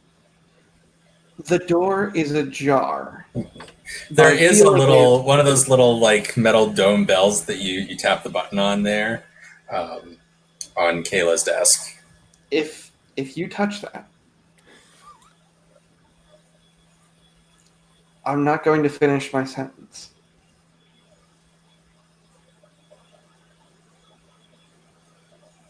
I do an elaborate mock bow, like go right ahead, indicating that you know, Slick can like go ahead and take the lead then if he's going to be tossing around these orders.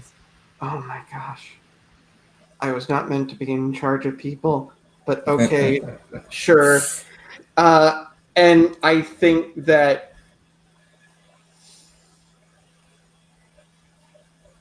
I'm going to kind of reach out with the shotgun and tap the bell.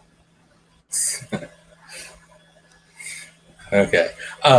Yeah, so you ding the bell, and you know everything else in this place right now, you know, in this room, because the alarm's going off in the hallway, but you've come into this room and you know it's very muffled, and so it's been just like the sounds of your whispered voices as you discuss this. So you ding that bell. It seems really loud in this space. And there's like a long moment where it's like maybe that just nothing is going to happen. And then from behind some filing cabinets, this little old woman, looks like maybe in her 60s, comes out like very hesitantly, and she sees all of you there, and it takes a second to look you all up and down, and says, "Well, I suppose you're here to see Dr. Sanders then. I'll just a minute. I'll get her." And she goes over to 303C, and kind of knocks on the edge of the door, and sort of says into it, "Excuse me, Dr. Sanders, some people are here to see you." And then there's some sort of reply from inside that you can't hear. And then Kayla turns back around and kind of gestures and says, "Yes, she can see you now."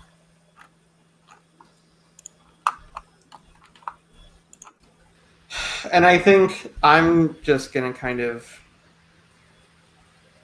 look directly at Setter and go, "Well, I believe there's at least one patient who should probably be seen first." And I just kind of gesture like I'm not going in there first, but also you're turning into a dino. JD, All right, yeah. Anaheim, you guys come too. Yeah. Setter's my main concern. I'm developing what one might call a kinship, but I wouldn't call it that. Not Slick. Slick would be like, I don't know, you're not annoying. Sydney, you and the rest keep a weather eye out here. All right, yeah. Caught unawares. Setter kind of slides off this Velociraptor and leads JD and Anaheim into the 303C. Okay. I'll walk after. I've given my gang orders to keep an eye out here and back, but I'm curious what's going on back there. Okay.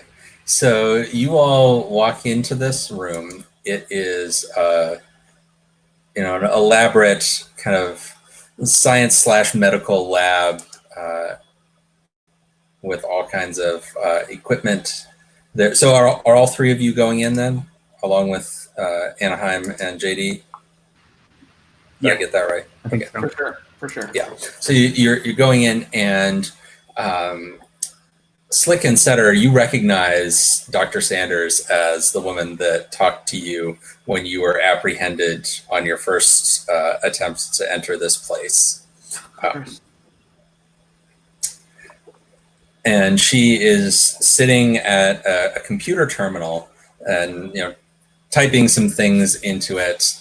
And the computer terminal is hooked up to a machine that, Slick, you recognize from that first vision that you had. This is the thing that the psychic Maelstrom had shown you, but not shown you where it was.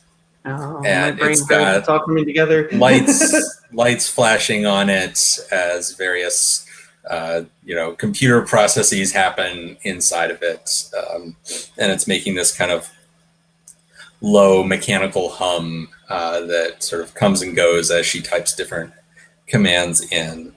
And as you come in through the door, she's kind of not even looking. She's like holds up a finger, just 1 second, finishes typing something in, and then kind of slides the keyboard drawer back in and spins in her chair to see you. And she says, "Well,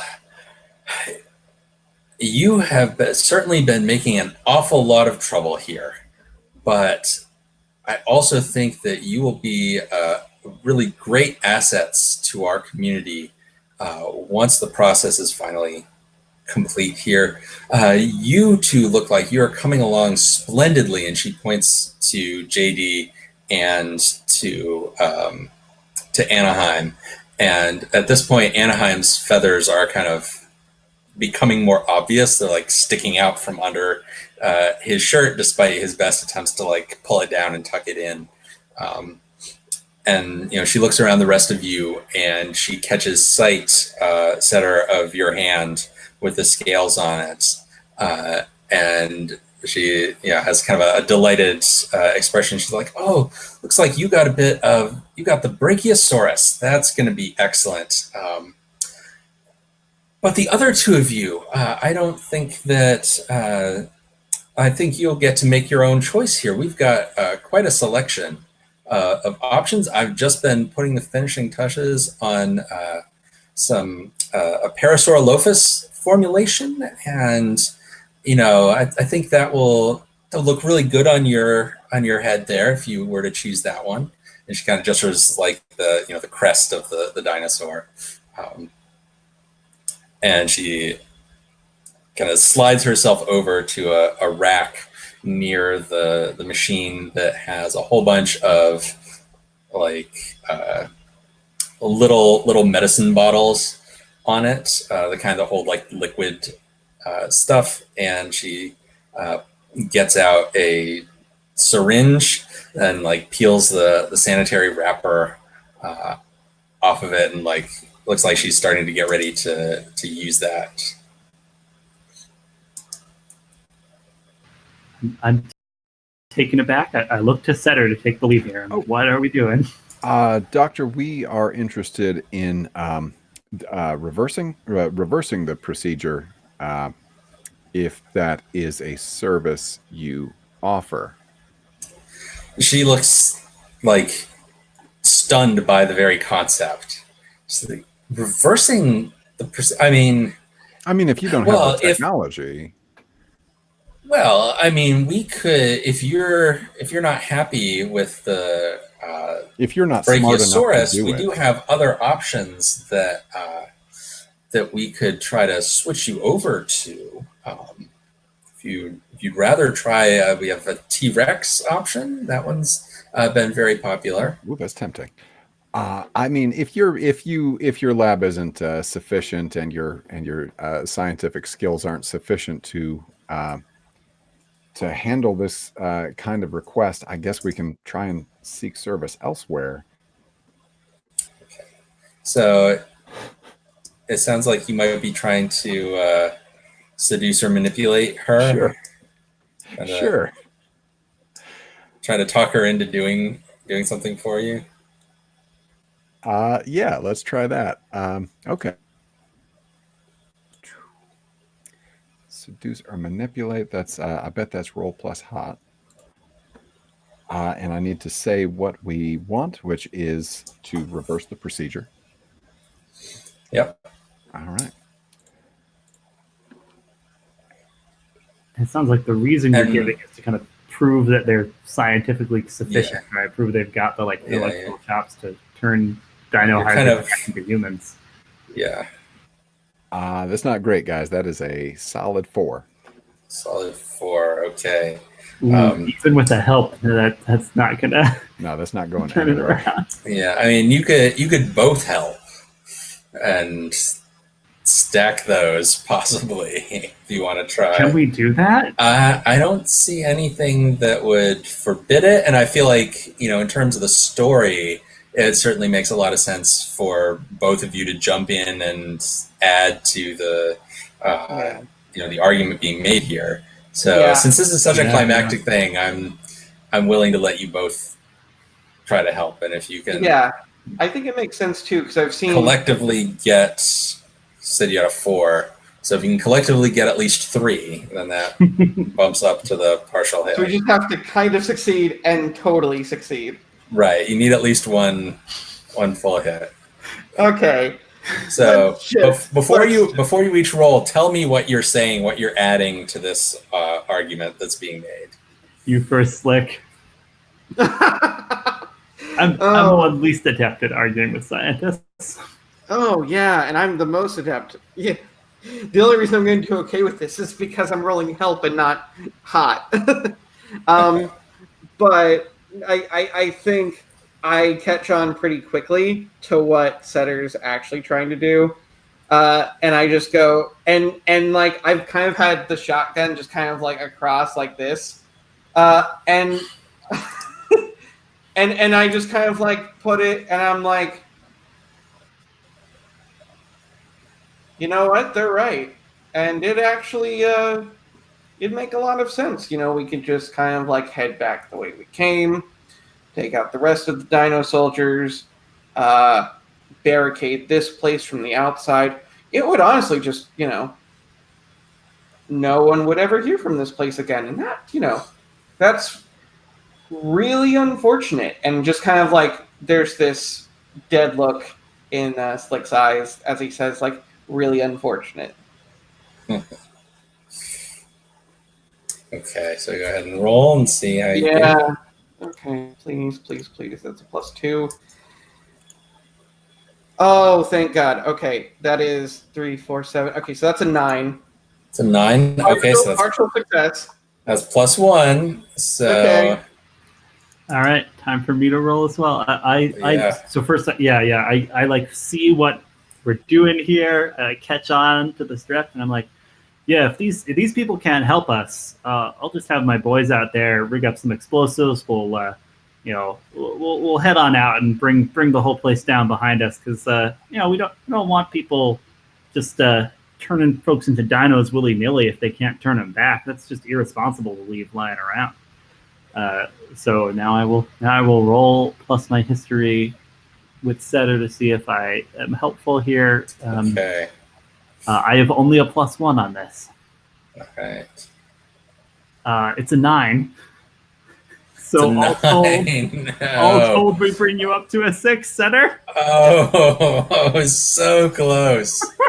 So close. I love it, though. There's nothing I can like spend to push it up higher, right? Like, I don't think so. okay, No. we gave it our best shot. You gave it your best shot. So Dr. Sanders, looks like she's considering your arguments for a moment. Then she picks up one of the little medicine bottles off of the shelf. It's one that she had pointed to when she was talking about T-Rex, and she jabs the syringe into it to fill the syringe, and she just looks at all of you, and she says, we don't do that here, referring to the reversing process. We don't do that here.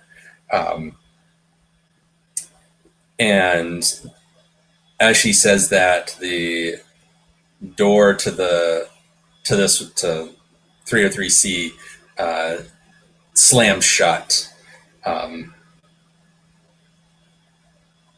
of, and you hear it click like you're being locked into this lab.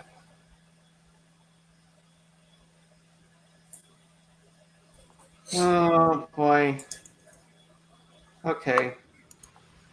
All right. I'd like to read a situation. Okay. Because the minute that door locks, we are in. You are in a very charged situation. Yeah. So Yes. I'm gonna roll +0. That's a 4. That's a 4. That is a 4. Oh boy, oh boy, oh boy. So that means, let's take a look. Ask one anyway, but be prepared for the worst. Yeah. Get ready to get jabbed with a T-Rex needle there, Slick. Yeah. How could I get your character to not jab me with a needle? Yeah. Oh, okay. So were you doing read a person then, not read a sitch? Oh, read a right. person, I'm sorry. No. What I did mean was read a sitch. I read from read a person. I made a mistake. So really, what I'm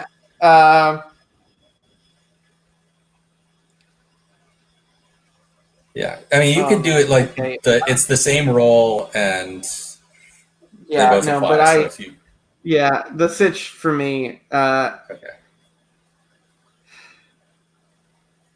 Where's my... No. What should I be on the lookout for? Okay, so the door slams and clicks, and you kind of involuntarily look over at it because sudden loud noise.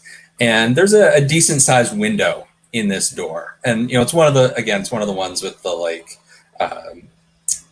wire in the glass to keep you from smashing it out. But it's big enough that you can see what's going on outside, and you see Kayla jump into the air, and you realize now that her feet are not human feet. They are like dinosaur feet with the giant claw on them. And she just jumps right into the other members of the gang that were staying out there. So even a little old lady like Kayla is potentially a serious threat when she is half dinosaur.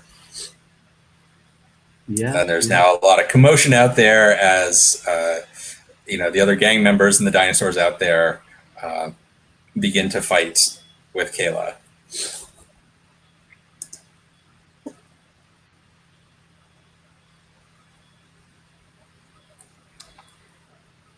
Okay. Okay, go ahead. I think I have a next. I think I know what Orlando does at this point. I think she's like, Anaheim, tackle her, and like orders Anaheim to bring that scientist to the ground. Okay, so that sounds like trying to seize something by force, which is where's the move for that? Seize by force is a battle move. Yeah.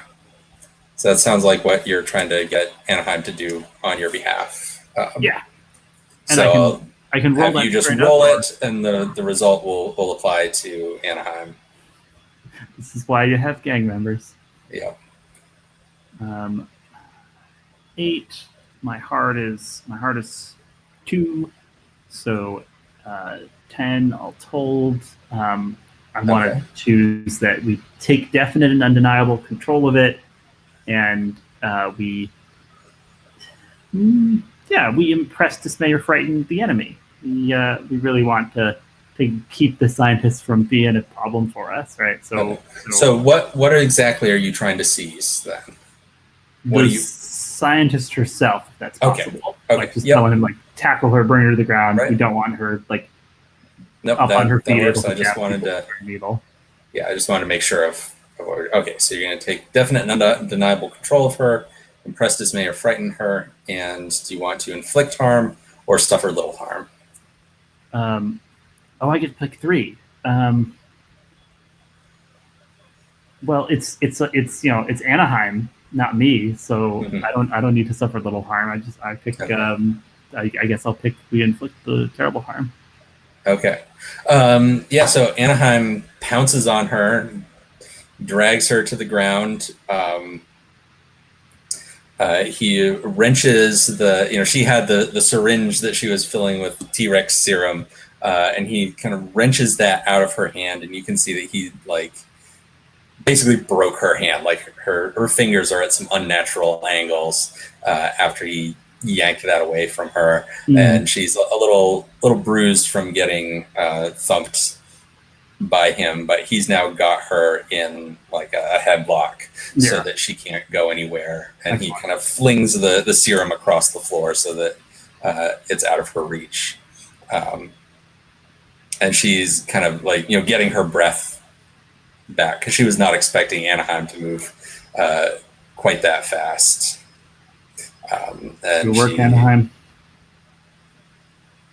She kind of growls to you. What do you want from me? We asked you very politely for what we wanted.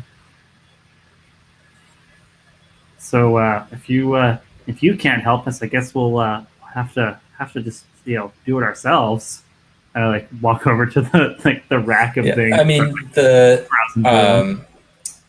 Yeah, her computer terminal is still turned on and logged in from when she was working. The rack is there with all of the serum bottles clearly labeled by dinosaur species. Do any of them say human by any chance? As I'm scanning over the bottles? So none of them say human on them,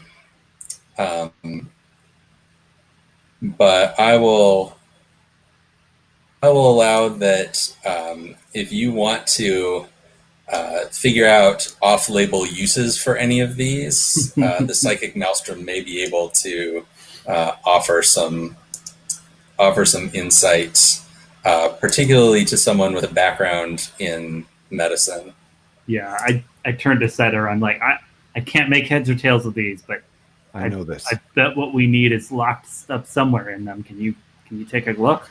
This is what I was born to do. And Setter steps over to the machine and the rack of vials, and he begins looking through them, and he enters a sort of fugue state.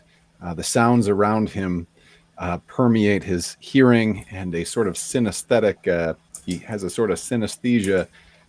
Bright colors start poking in from the sides of his vision, and they accumulate into a strange collection of circles, and two great eyes open on top. And Setter says, "Mr. DNA, where did you come from?"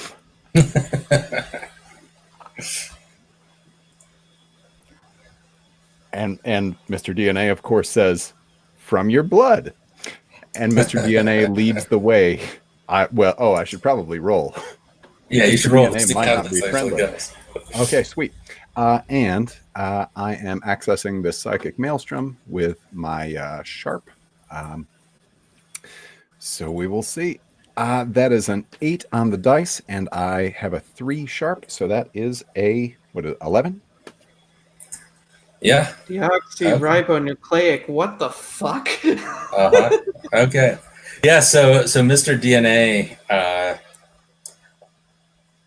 in the vision, picks up one of the little serum bottles and points to there's a label on the back with a code that looks like gibberish to you, but he points out that this is the essentially the DNA code for this the serum of this particular species, and so you simply need to enter that code into the box on the interface on the computer, and he kind of again in the vision pulls up the computer screen and shows you there's the box that you would enter that into for the machine to produce more of this particular type of serum. And he says, but make sure not to enter it in backwards, or you might get a very different result. And then the vision fades. I know what to do. I can do this. And Setter goes about entering that code. Oh man, this is no time for my dyslexia to act up. Yeah, and your what? Oh, don't worry, it's nothing important.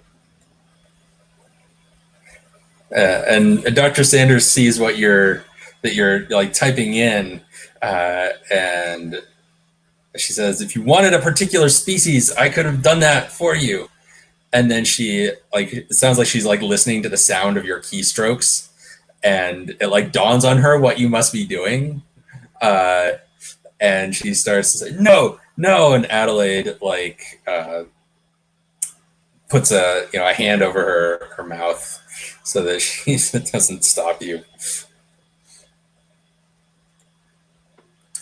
So yeah, you type all that in there, and there's still some screaming coming from outside as Kayla is battling the rest of your group there. And the machine starts, making some sounds, and then you can see there's a spot on the machine where there's several empty bottles in a little holder, and this nozzle comes down to one of them and fills it up. It's a pretty small bottle, so it fills it up fairly quickly with some liquid, and another little thing stamps a label on it, and another little thing puts a cap on it, and it comes rolling down this little track to a little like tray near the computer station. That's awesome. I think Setter's gonna take the needle, which had sort of slid over close to the desk, take it off the floor, kind of wipe it off on their shirt. Yeah, careful you don't get some stray T-Rex DNA in there.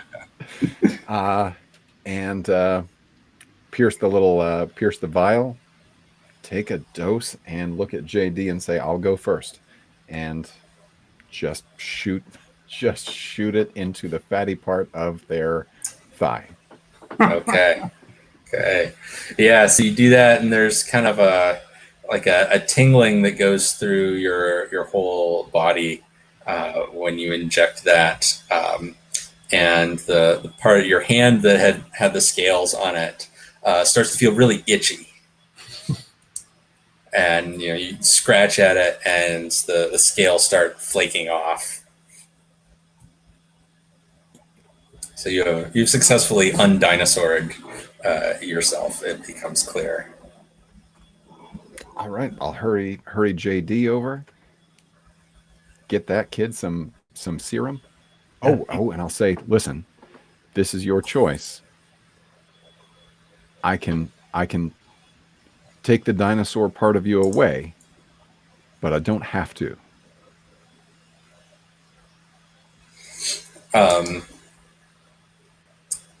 Yeah, so JD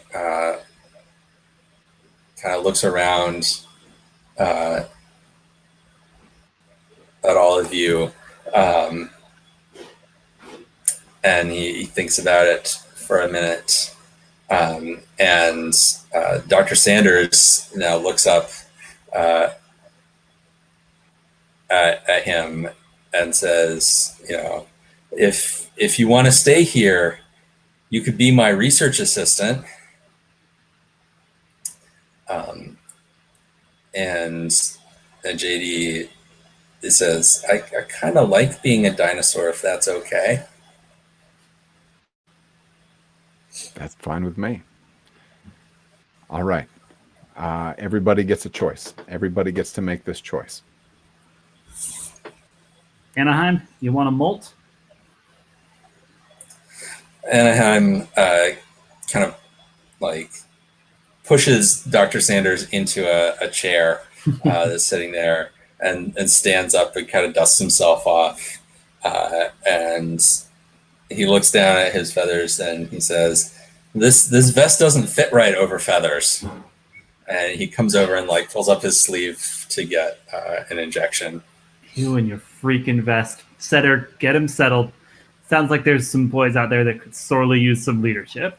And Orlando's gonna kind of like head out, or I guess we don't know if we can open the door at all. But I'm gonna try to pry or break the door open to go out and help my raptor riders deal with this old lady with claws. Yeah, and so as you start to work on the door, Dr. Sanders, she looks totally defeated at this point.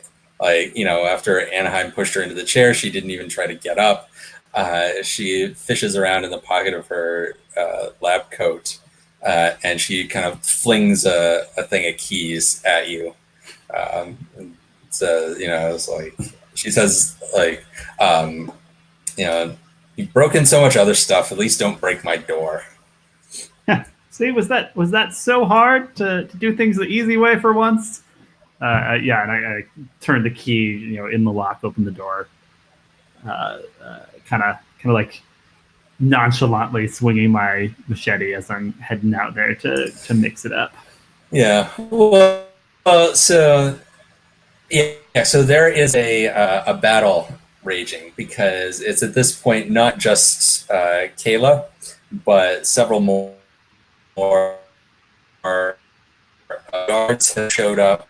She kind of summoned them after locking that door, and so it's kind of an even battle between the two sides, and people are diving behind filing cabinets that have been knocked over, and dinosaurs are jumping around because you've got the raptors and stuff in there, and Colbert has taken some big chunks out of the wall, swinging his tail.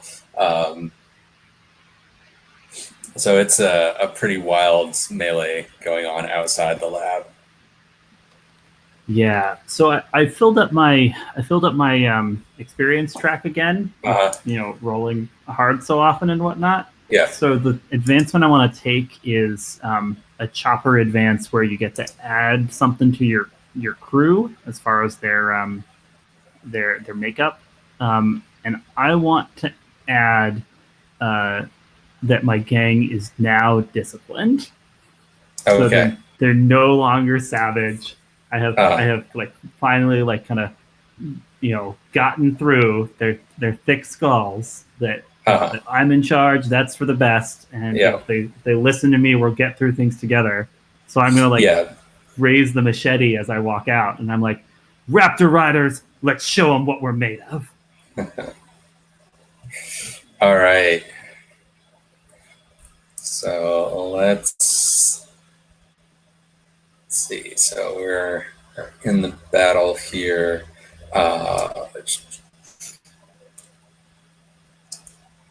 Yeah, looking at so many battle moves here. Got lost in the PDF for a sec, but I bet it's some variation of Seize by Force, because we're not doing single combat. We're really right. We're doing a gang attack here. Yeah. So if you want to do this as Seize by Force with your gang as your weapon, I think that. Seize by Force. Or actually, would this be more of a? Would it be a Seize by Force, or would it be a go aggro? Oh, interesting to see if like a show of force gets them to stand down. Yeah, I think that might actually make a little more sense. Yeah, because you're not trying to like capture an object or a particular person. I think it's more go aggro. Yeah, I'm kind of saying like cut it out. The Raptor Raiders will wipe the floor with you if need be, but give us some fucking space, and more of you can go home with limbs today. I'm rolling to go aggro here. 9 plus 2 hard. That's an 11. Okay. Orlando out. So let me scroll back. If I had a mic, I would drop it after giving my orders. Yeah. Okay. So they're gonna cave once they see that the gang now, because the gang was a little bit out of control without you there. Once they see that the gang has some leadership, the guards and Kayla all kind of they kind of see the writing on the wall, and they scramble back into 303F and slam the door and leave the main area to all of you. And you hear another door like in the back open. The F clearly had a back entrance as well, and they're hightailing it out of there. And they have one person that was injured pretty badly that they're dragging with them as they go. Yeah, you better run.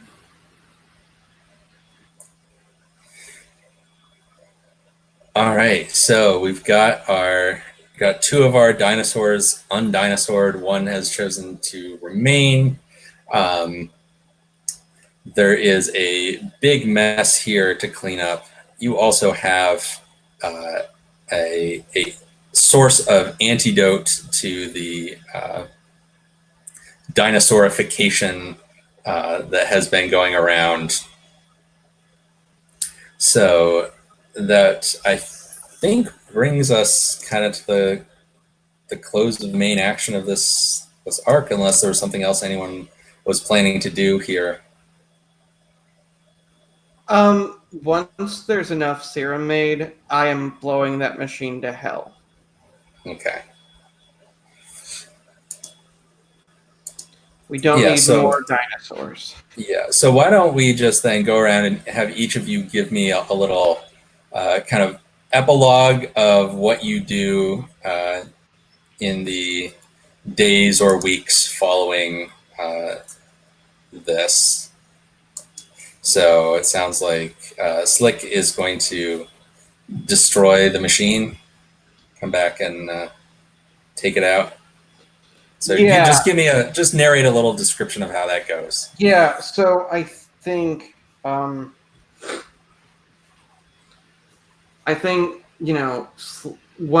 Slick is sort of alone with it, he sets down the shotgun and just kind of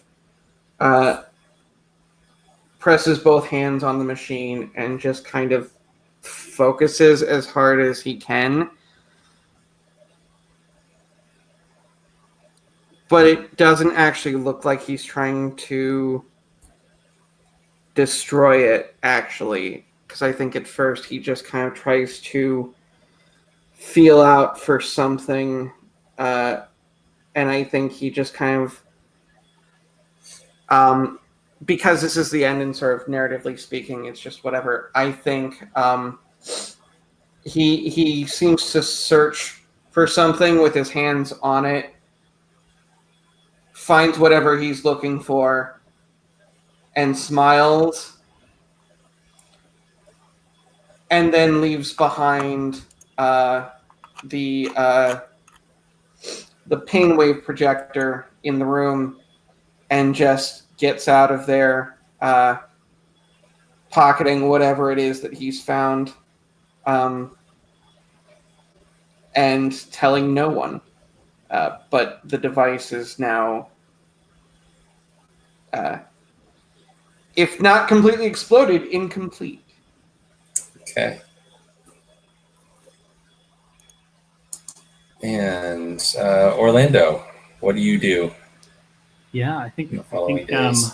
I think we see the council room right back at the main settlement, and the council is there, right? Chairman is presiding rather, and then Orlando comes striding in, and she's got the severed head of one of those dino soldiers with the triceratops horns coming from it, and she plops it down on the table in front of Chairman, and she's like, "No thanks to any of you back here. We have dealt with this problem, found a cure for the dino flu, and all we ask is a little respect, some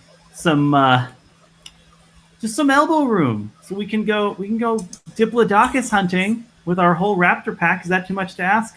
Oh, and let JD live in the camp, all right? Yeah, he's got Stegosaurus plates, but he's not hurting anybody. Do I make myself clear?" Excellent. Yeah, I it's your epilogue, so I think she goes along with you on that one. She doesn't look happy about it though. Yeah. Okay, and Setter. I think there's a montage of Setter going around town, asking people do you have any scales? Were you affected by this? And treating people who happen to have somehow caught this. And then, and Slick, if you're okay with this, we're going to get sappy as fuck. And then sometimes in the afternoon, Setter, after his regular duties are over, will make his way out to the dome and participate in a game of dino chess that he found in the old gift shop with his newfound friend Slick.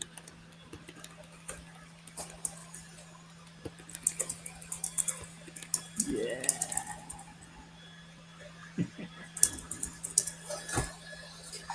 All right. So that is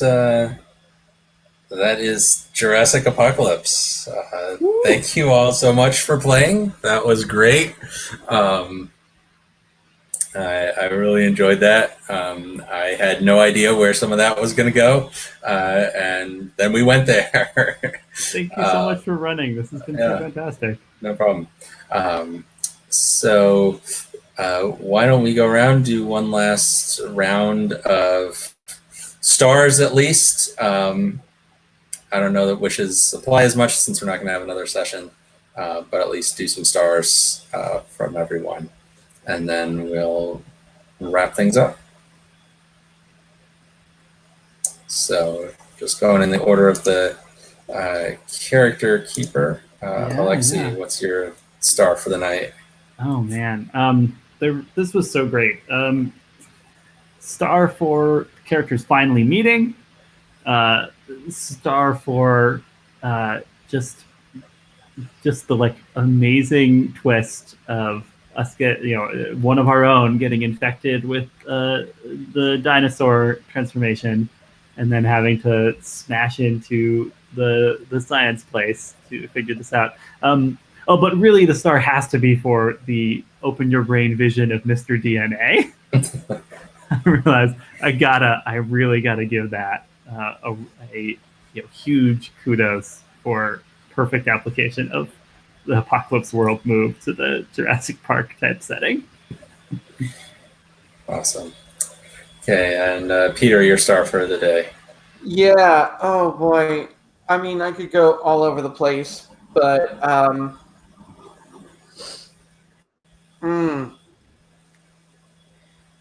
mean, I think if I were to say the star, it was technically already mentioned. I loved the Mr. DNA vision and everything, but also I gotta give a big star to Alexi playing Orlando, because finally just the kind of coming all together and like getting to hear the back and forth between Orlando and Slick. Like Slick was talked about as like this non-trustworthy person, and finally it was like, oh, here's someone who actually has fairly good reason not to trust him.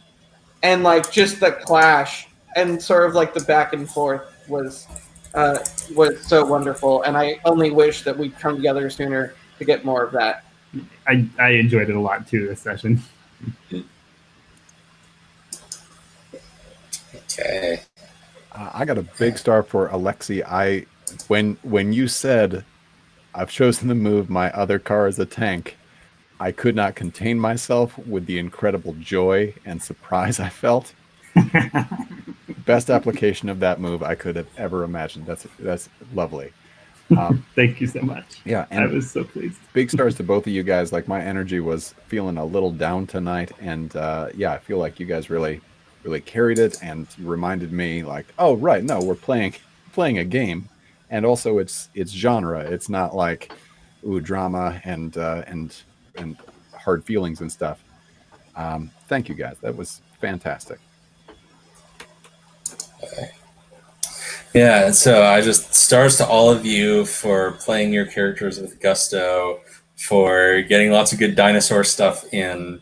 I was a little worried when I realized, like, okay, we've sort of put ourselves in the position where the big action is going to end up happening in this underground laboratory, and we've just introduced these two very large dinosaurs into the party, but we made good use of the two tanks in this, and we got some good pathos in some of our stuff, in addition to the wacky dinosaur hijinks, and yeah. So thank you all so much for playing, and I will go ahead and end the live stream.